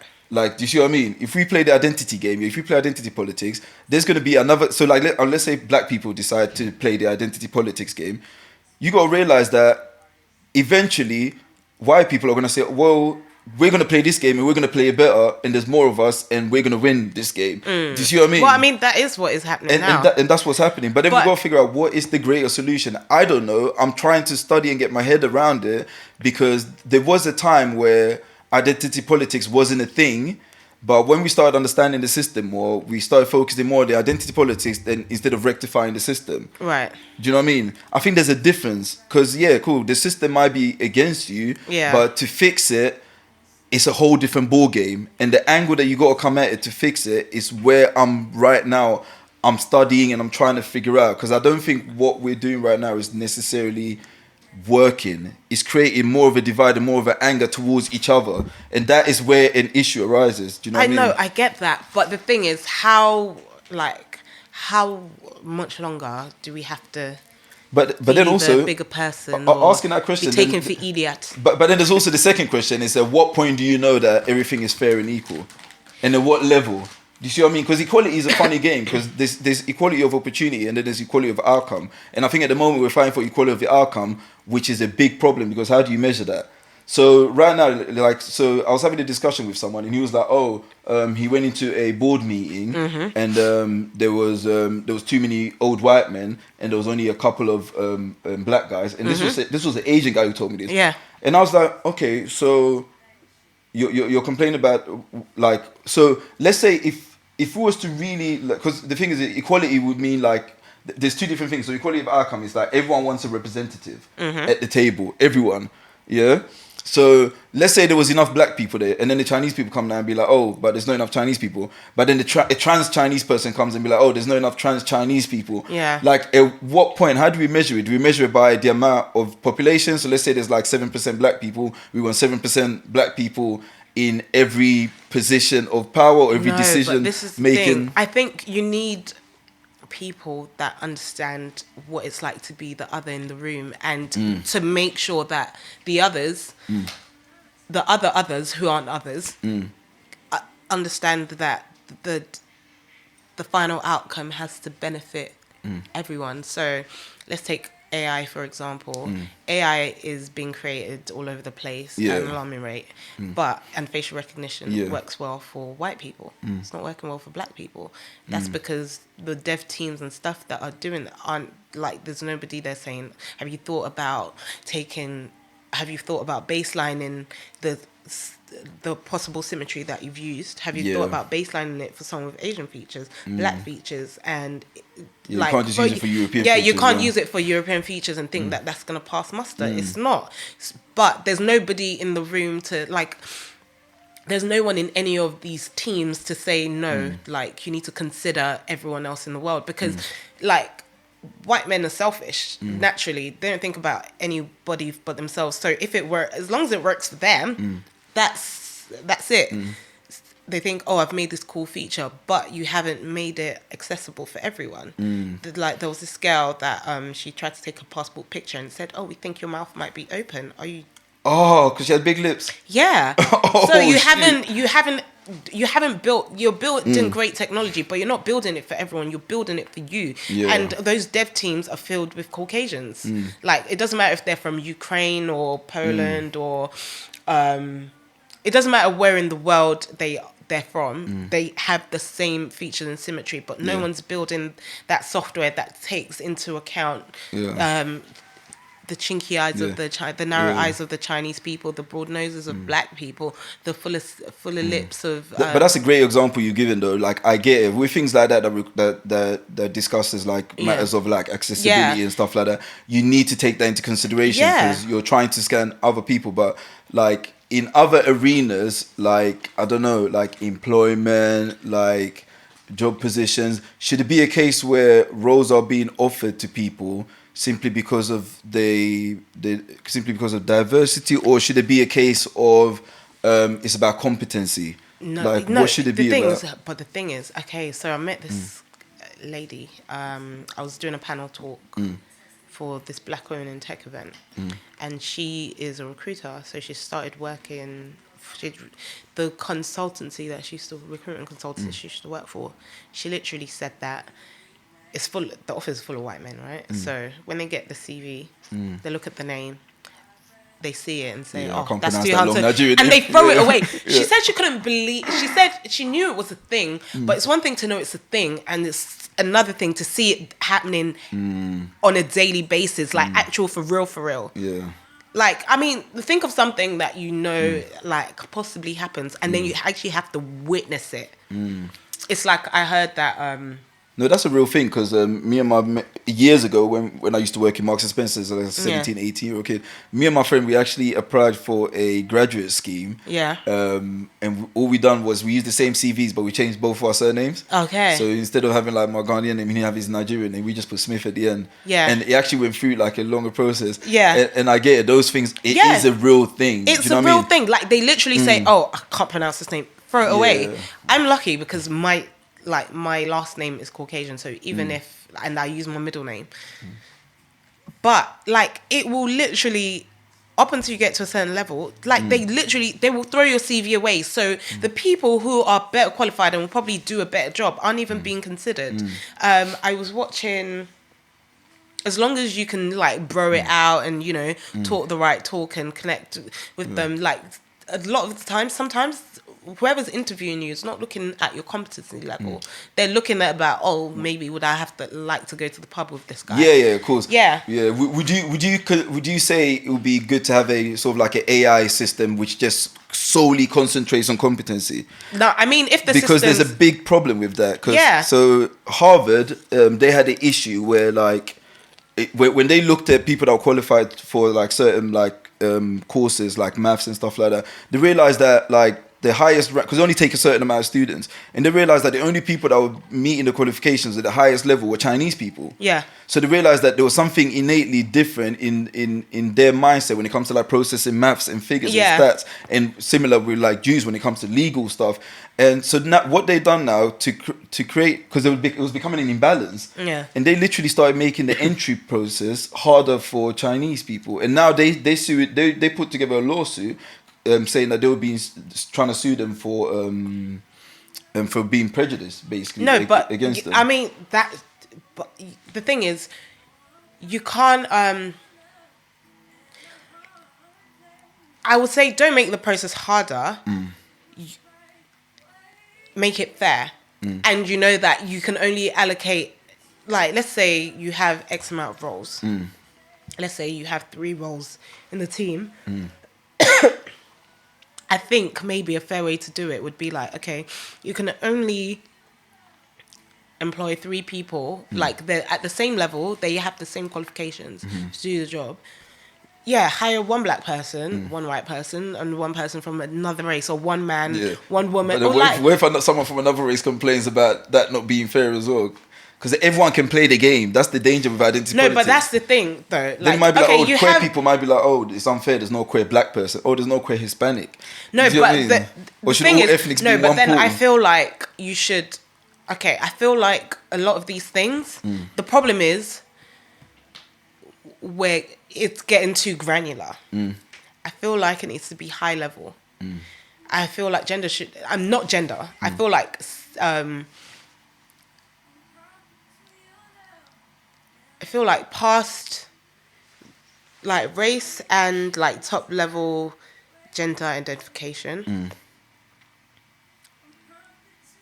like you shouldn't now start looking for the like quirks or whatever, because then are you employ based on skill? I would say give it to the top give it to the top candidates, because fair is fair. Yeah. But then that becomes unfair to certain individuals. It's tricky. But the thing is, it's different if it's different if a black person's a top candidate and you give it to a white person who performs below. Yeah. That's unfair. But if a black person is the best person for the job, then hire the best person for the job. Like, I know there's a woman, she's the head of product design for one of these financial companies, and she said she makes it a point, she will hire black people. She hires black because she's like, we work like this company is not diverse enough, so that she's gonna bring them in because she has the authority to do so, because the company is 90% white. Hire more people, so she tries, as long as they're qualified for the job. As long as she doesn't do pity hires. But she's looking for black people who can do the job, because there's so many out there. I was talking to this girl on Twitter the other day, and she was like, she asked me what she did. And I said, I'm a UX researcher. She was like, oh my God, I've never met a black one before. What researchers are? UX. Oh, okay, yeah. Yeah, and I was like, she was like, I've never met a black one before. So I asked her what she did. She's a cloud architect. I've never even met a girl cloud architect before. Yeah. Like, I've met girls who work in DevOps and things like that, and software engineering, but I hadn't met a cloud one before. I've only known guys that do cloud architecture, so it's like, it's mad. Then I also met this girl, she's in blockchain, black girl. I have a friend that does blockchain. I've never met there's a guy. I've never met a girl that does it. So, like, we're out there and there's so many people with the skills, but they can't get the jobs. Yeah. Literally can't get the jobs because they will hire someone. I mean, now I think it's changing because they realise that actually sometimes we might actually be a lot more competent at our jobs than the others, because they skate into it. But whereas like we're I think even sometimes we're often overqualified. for the jobs that we do, or we're afraid to ask for more, or like get paid what you're worth, or negotiate and be like, no, you need to pay me this amount. Yeah, that's a personality trait issue. Like, so I took a personality test the other day. It's a personality test which was put together by a psychologist, Jordan Peterson. So it identifies the personality traits, and those personality traits, it helps you figure out the type of person you are, what type of roles will best suit you, and like why you might not necessarily be getting paid what you think you deserve. So it scores you on 5 different things. I can't name all of them, but like one of them is like agreeableness. So it's like whether you score high or low on agreeableness. So if you score high on agreeableness, it means that like you won't be great in like a standard office setting in terms of like asking for a pay rise. Because you're an agreeable person by nature. Oh, I think I took that one, and then it like gives like paragraphs of each kind of behavior. I did that, so if you're less agreeable, you'd be good at like asking for a pay rise, because like if your manager tells you, oh, I'm going to pay you £500 a day, you won't be on it. You'll be like, no, I want £600-700. Do you know what I mean? You stick by your word and you stand up for yourself in that relation.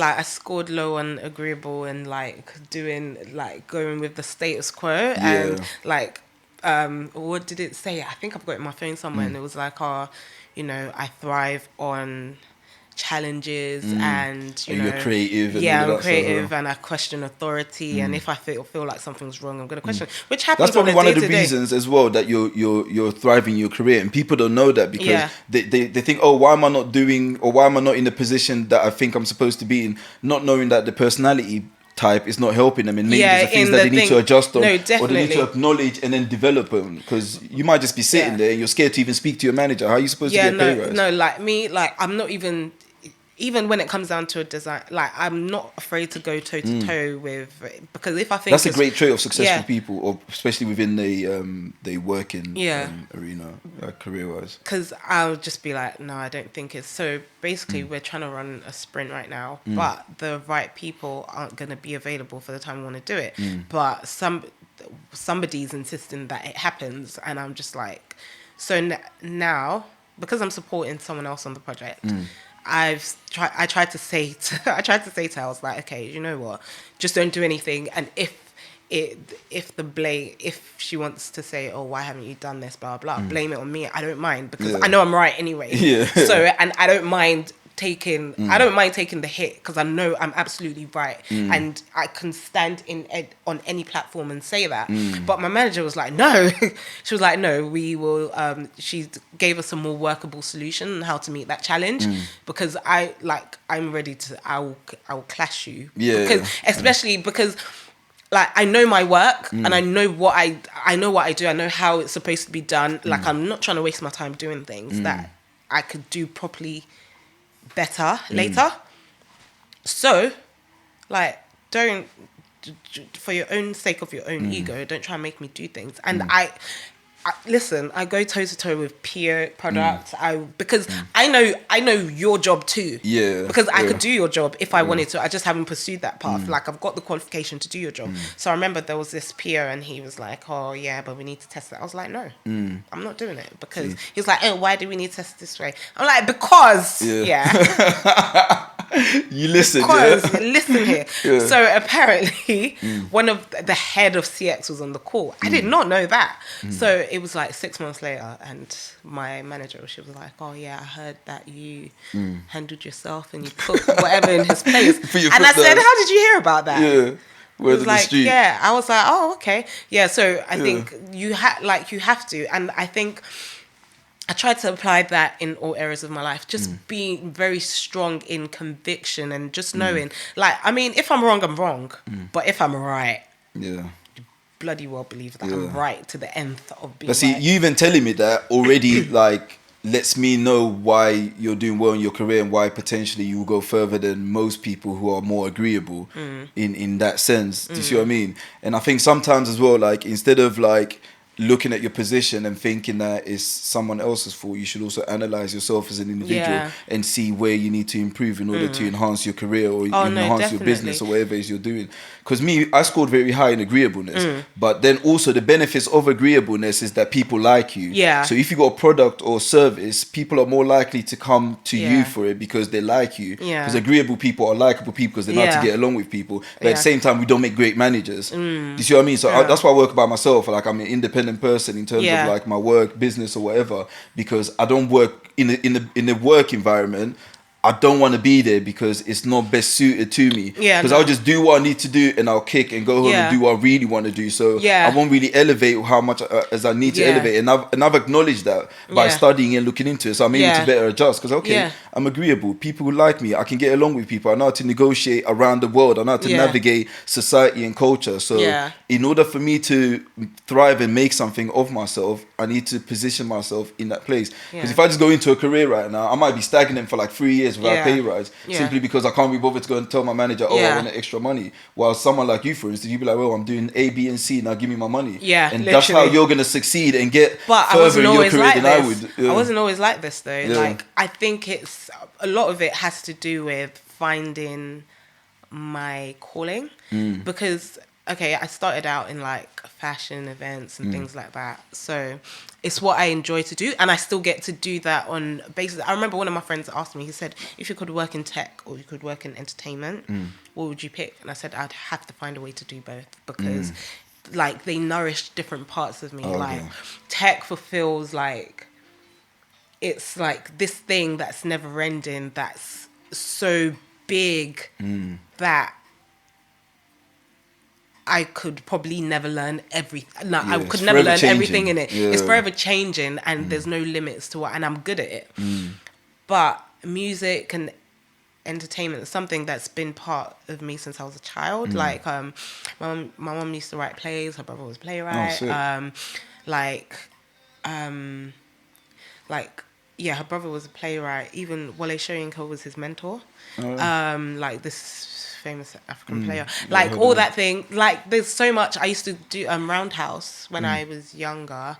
Me and my sister, so we used to take part in the summer workshops when we were kids. So like, actually from the time I was like 11 up until I was 19, every summer I was at Roundhouse.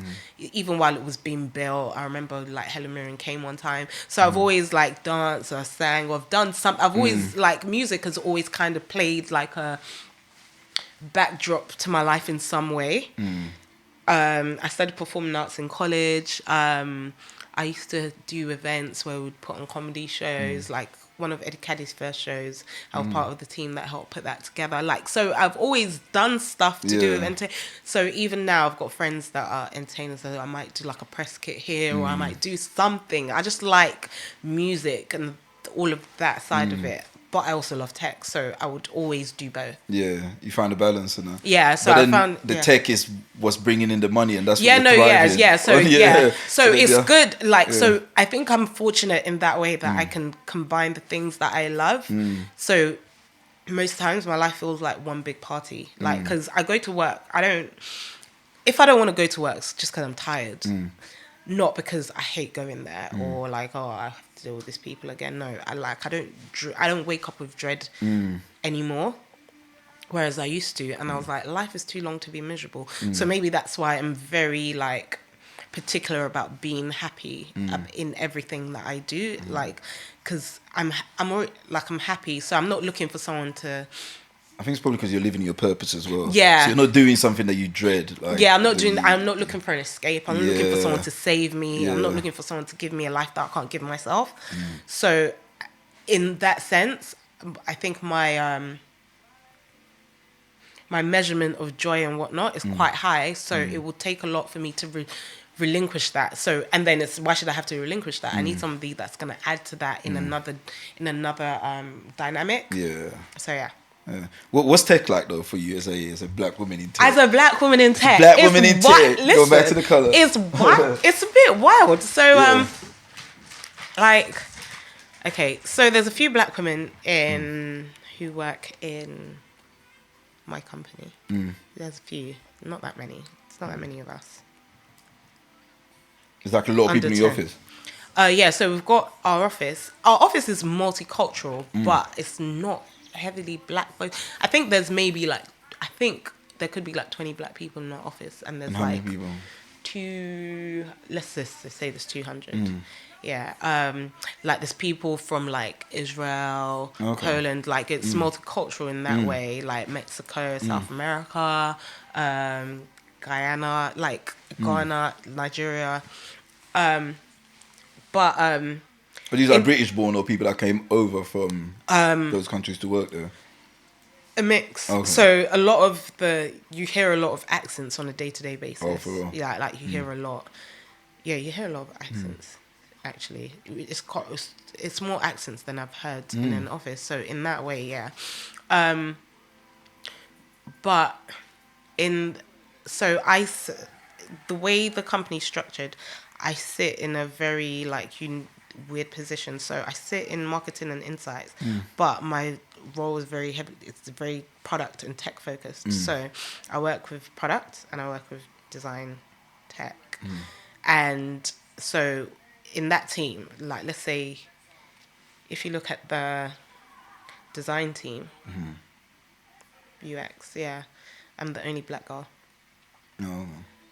If you look at product, all the POs are mostly Caucasian. Yeah, they're all Caucasian. And then, but my actual insights team, because the marketing team's big, but the insights team's very small. So there's 3 black women. Like, so one's French, Guyanese and stuff. So it's a bit mixed that way. But I realized that there's not that many of us. I mean, there's a lot of us that we're out there, but because we're only like the ones in each of our companies, so it feels like it's not that many. Yeah, like each of the actual individual teams. And yeah. So I've got a friend who's a user researcher, but she works for a different company, and she works for so I think there's a few more black women in her organization than there is in mine. So she knows knows more black women in tech than even I do. Like over the course of the past year, I've go into like networking events and like all these like panels, and you go to conferences and things like that are just to do with tech anyway. You end up meeting people, and like that's the power of LinkedIn. Actually, you find that like you're in that company, but you do the same thing I do. Oh, you're a software engineer. Yeah. You're in DevOps. You're in this. You're in that. So that kind of allows you to see more of you. But I mean, it's pretty cool. Like a lot of my friends, they like work in medicine, law, they're all sorts of things. So I'm like the techie one. Yeah, like, I've only got one other friend who's married to his missus is in tech. That's okay. She's in coding and stuff. Oh, wow. Yeah, so I think you two are the only 2 people that I know that are in that tech space. Yeah, so see, to my friends, I'm like the only, like I'm one of the few people that they know that's in tech, or maybe the only person that they know in tech. So it's like, I mean, it's pretty cool. I love what I do. I enjoy it. Like I could do it every day and not feel away. And then what I get to do is, although I'm working on like designs and building apps and things like that, I also work with products, so like new concepts and ideas, and testing them out and seeing if they work or how we can change them, what's in market. So like it's very fulfilling. And so for my role, it's a standalone in the company, so I'm the only one that does it. Oh, okay. But like, if you go to a company like Facebook, they've got like 200 people that do it because of the way, like, because of their structure and the way they split their products. So to make it like more simple, so the login process, that's a product. The My Account section of like, just think of any app, like you can apply this to like Facebook. So these are individual products with individual teams that manage yeah. So like something like search will be a product. Login, My Account, like maybe an acquisition journey. So that's like you logging in saying, I want to buy this, and the checkout process. That's a product as well. So that's how they're defined. Yeah. So whereas some people in some companies, you might just be given like a section. My account, that's your thing to do. Anything to do with customer engagement and onboarding and offboarding, all of that, that's your thing. But I work on everything. So like my day to day is mad. Yeah, it's mad. But the thing is, people don't think I do anything because it seems like I'm just floating through air. Yeah. Like literally, I sometimes I feel like I'm not even. I'm like, am I actually working? Because it doesn't feel like work. So in the morning, I might be looking at my account, and then in the afternoon, I have to look at like games, and then I might have to look at sports and then I have to look at registration that same day. So I might, or there's a new concept. So this week I've been juggling like 5 projects maybe. Damn. I don't even know how I do it. I just know that somehow it always gets done. But my friends are like, how do you deal with it? Even my friends who do the same job, they're like, how do you cope? And I'm like, listen, I actually don't know. I don't think about it. I just do it. Because if I thought about it, I'd just be like, no, it's too much. I do get overwhelmed. Like sometimes my chest is tight and I have to like someone's like, why are you hitting your chest? And I'm like, trust me, I'm just trying to calm down. I'm just trying to calm down. But yeah, it's good. I enjoy it. I wouldn't trade it for anything else. What do you think was the singular reason that drew you to the tech though? Like, I don't know. It was, I don't know, but that's the thing. Like, I wish I knew how it happened. So basically, all right, when I finished college, I was what? I think I just turned 18 and then I was supposed to start uni like the next week. So I was, no, was it? Yeah. So there was no idea of, oh, you want to do a gap year. Gap year doing what? I didn't need to get, like, I didn't need to get a job. Yeah. Like, I wasn't... You want to travel? Yeah, no. I was just, you know... I had no real interest in traveling, and I didn't have to get a job, you know, like all that whole, when you're 16. I remember I always used to want a paper round, and my mom was like, what's wrong with you? Why do you want a paper round? I done paper round when I was like 14 or 13, I'd be like, Mom, I could do a paper round, and she was like, so when I was 16, so I knew that not going to uni wasn't an option. So actually I was supposed to go to Oxford. Oh, sick. But I was like a grade short. So annoyed. Yeah. I was so annoyed. I was like, this is so ghetto. But to be fair, I was happy because I didn't actually want to go to uni outside. I didn't want to like go live on campus and live in halls and stuff. Because, okay, when I was growing up, I lived in Nigeria up until I was 10. Oh, okay. So we tested the whole boarding school thing out, like, because my dad was like, oh, maybe we should go to boarding school. My mum was like, no. But I did boarding school for like 6 months, and my mum was like, never again. So I already had that experience at a young age, and the idea of now, so I'm going to go live in halls, sleep in a single bed, and like no modern conveniences. I was like, it's really not by force. So I just said, I was a bit relieved because I wouldn't have to move away from home, because I didn't really care for that experience. So I picked I was supposed to pick law or psychology to study, but I just felt like I was too young to study law, because I felt like at the time, like I'd always been very academic, and I was just like, I just want to go to uni and learn something, but I don't feel like I have the maturity that comes with that I need to study law. I don't know, I just didn't feel like, I've always known certain things about myself. Even from a very young age. It seems like an old people's game as well. Yeah, and the thing is, I had always wanted to be a lawyer. Like, I think if I never found a career that I was good at, I probably would have gone back to study law, because I did start actually when I finished uni. So okay, I said, okay, I don't think I want to do law, so I switched at last minute to psychology, because I thought, sound like fun. Yeah. So psychology at the uni I studied in, it was very academic, so it wasn't like the behavioral aspects of it. It was more about the science behind it. Okay. So that it was a difficult course at where I studied it. I think I went to Kingston. Like, people know Kingston University as a party uni, but yeah, a lot of people went there to party, but not a lot of people actually passed from that uni, because they always had to go to they always had to so they always end up dropping out or something. Yeah, a lot of people dropped out of Kingston, like, because even some of them modules, because I think my mum has a master's from like King's or one of these whatever. She was like, she would look at my work and be like, the grading criteria was very harsh. So anyway, I graduated from that. like at 20, before I turned 21, like 3 months before I turned 21. So I'd done with uni. I was like, okay, cool. And while I was in uni, I started doing events and stuff like that. I would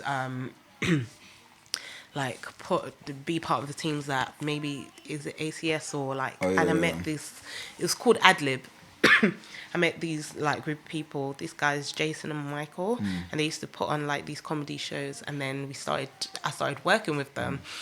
And I did that for years. So I'd finished uni and I was like, oh, I need to get a job. Mum was like, what's wrong with you? Chillax. Yeah. You've finished uni. I was like, so she'd be like, oh, don't you want to go out? Don't you want to go spend time with your friends? I'm like, no, I want to work. I'm like, who's this person? All this, like, because I didn't party when I was in college or uni. I didn't go to my first rave until like the May of the summer I graduated. No way. I swear down. So even in uni, you didn't turn up in any of the wild uni raves? No, not the wild uni rave. I think I went to one. Okay. Yeah. With like my male friends. Yeah. Like they took, like I went to them with my first one, and I was just like, and obviously I'm the only girl, and so the guys there, and there were a bunch of guys, so I'm just looking around. Like, so this is what you people do here. I'm like, wow, okay. Yeah. So my mom would be like, oh, go have fun. And I'm like. She's like, basically, all I wanted was for you to get an education, and you got that. So now chill out. So I was working. So my friend's dad had a bakery.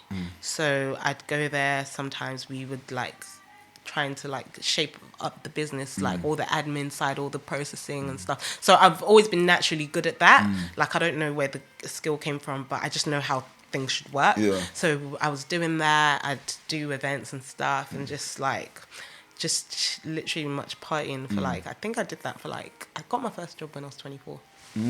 Yeah, like I didn't have to get a job, so I wasn't in a rush to. And then I worked for a market research company, and I used to like code data. Like I used to do like data analysis. Was that where you started learning how to code and stuff? Yeah, like not really. I don't even know, because it didn't feel like that's what I was doing. So I'd be there, but I found it quite tedious sometimes. Like I found the process quite tedious, and I was like, And then like I stopped working for a few years due to some life events and stuff. And then when I started working again, I started working for this market research company that had like, so they had a venue, but you could also like, they recruited participants for like all these like testing and focus groups and stuff like that. So I was like, what the hell is that? I was like, oh, okay.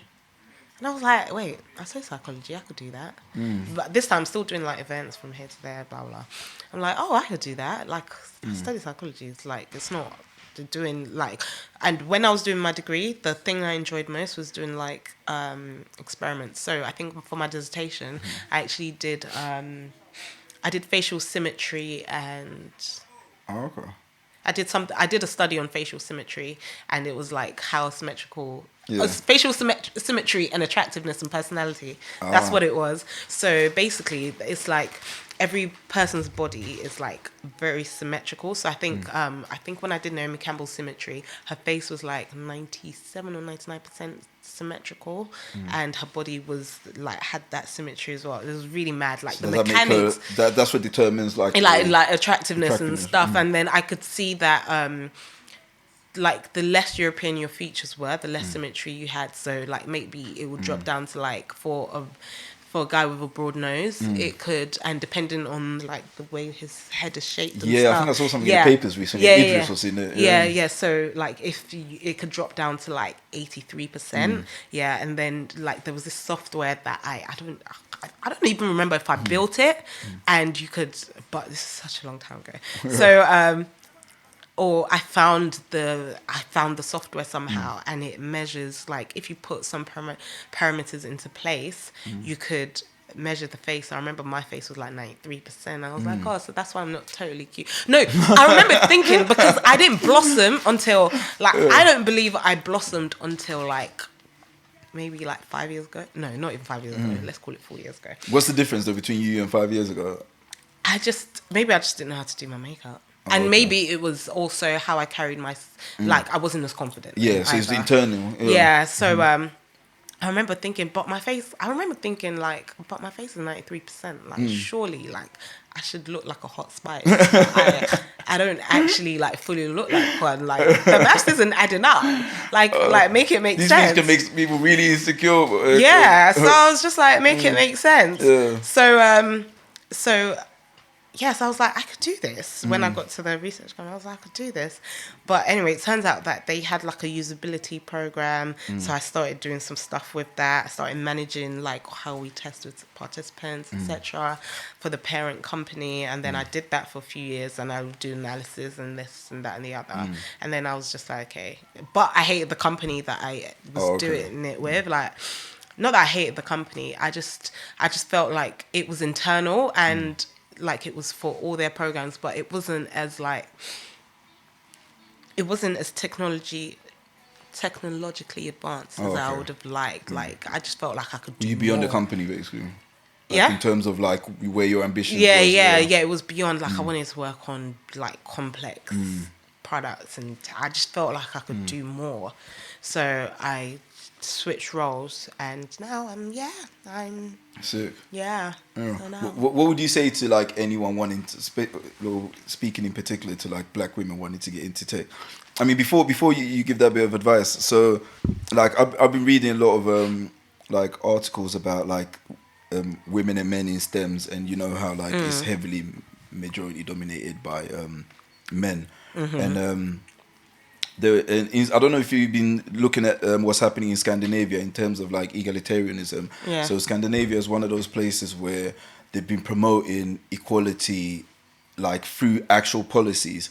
So it's very egalitarian. Like everyone's got the freedom. Like I've some places in Scandinavia, like there's no definition in toilets, for instance. Like there's no color defining genders and stuff like that. They try and make it super egalitarian. Yeah. But one thing that they discovered, which is quite interesting, is that the more egalitarian they made a country or a state, the more of a difference is shown between the career choices made by men and women. Okay. Because the idea of the experiment is to show that by making it egalitarian, like it'll be a mix. Yeah. But by making it more egalitarian, there weren't more women applying for plumbing jobs. There was less women applying for plumbing jobs. There's less women applying for bricklaying jobs. There's less women applying for, I don't know, STEMs or whatever.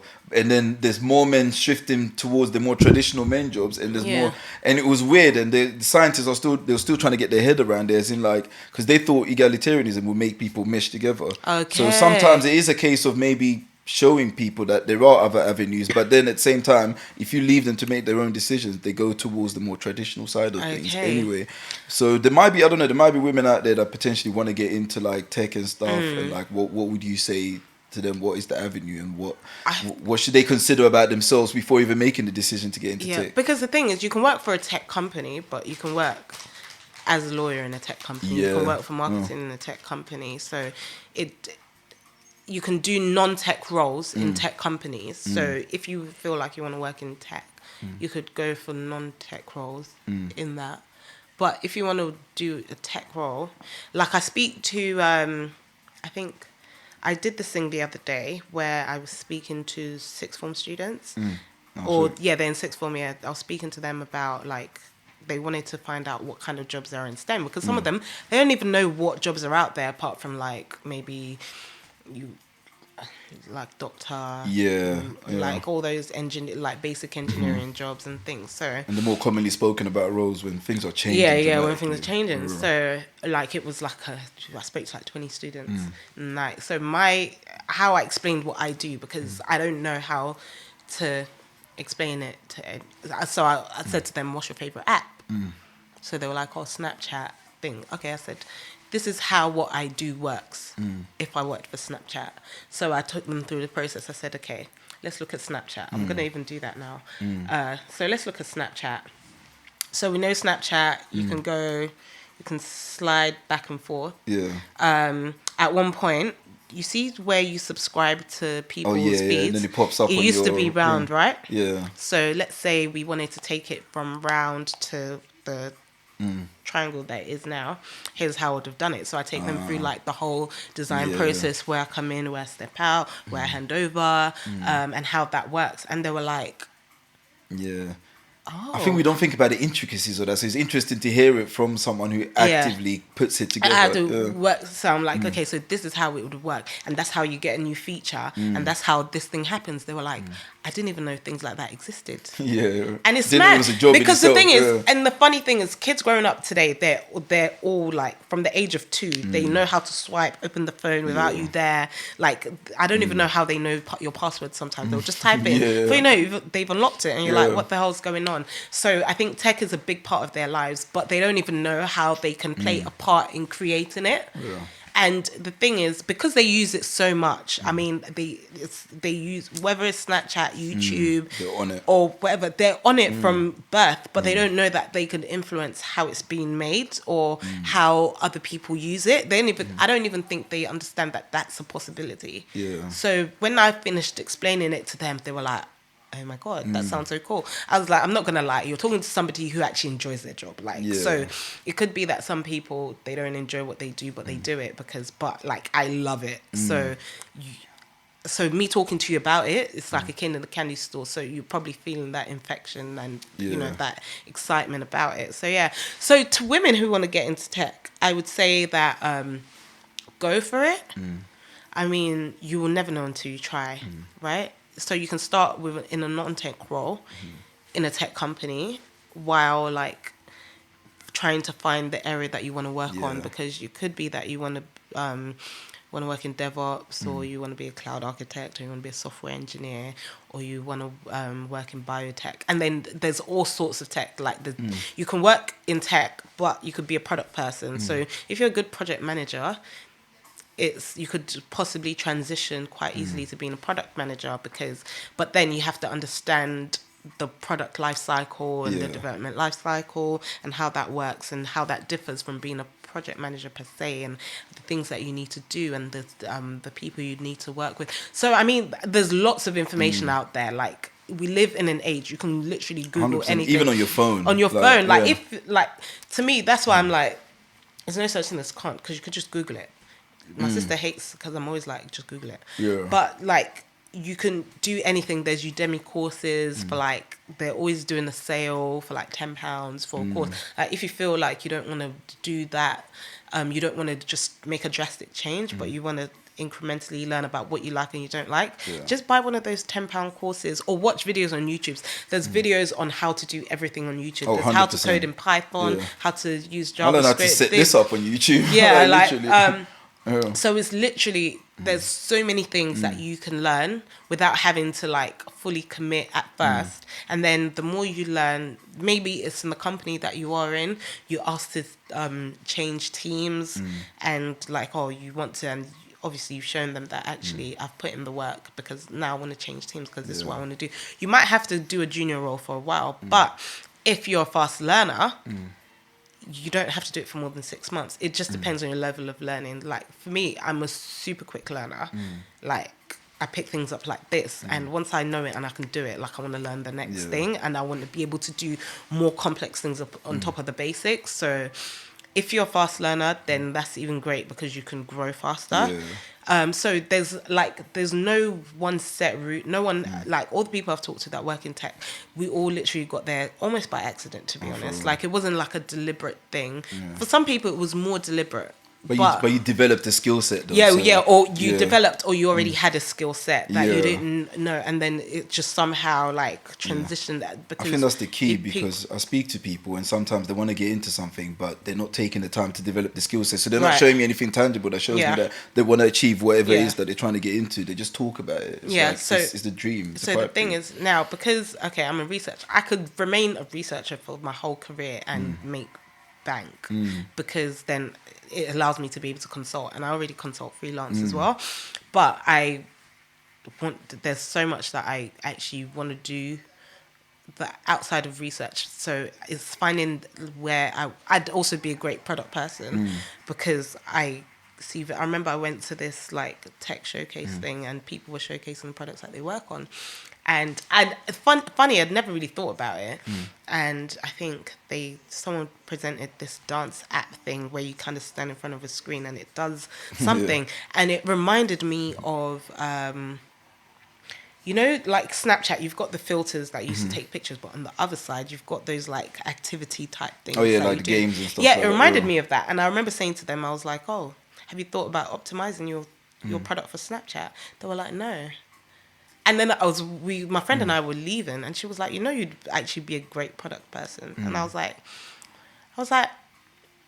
probably. So I looked into it. I'm qualified to be one, but I like the research part of it. Like I like the nitty gritty work type thing, and making the design recommendation, discovering the flaws and in the design. Like I can now design as well. I couldn't design before. Oh, that's it. So now I can design. I'm not a great designer, but I know enough of the fundamentals to be able to do so.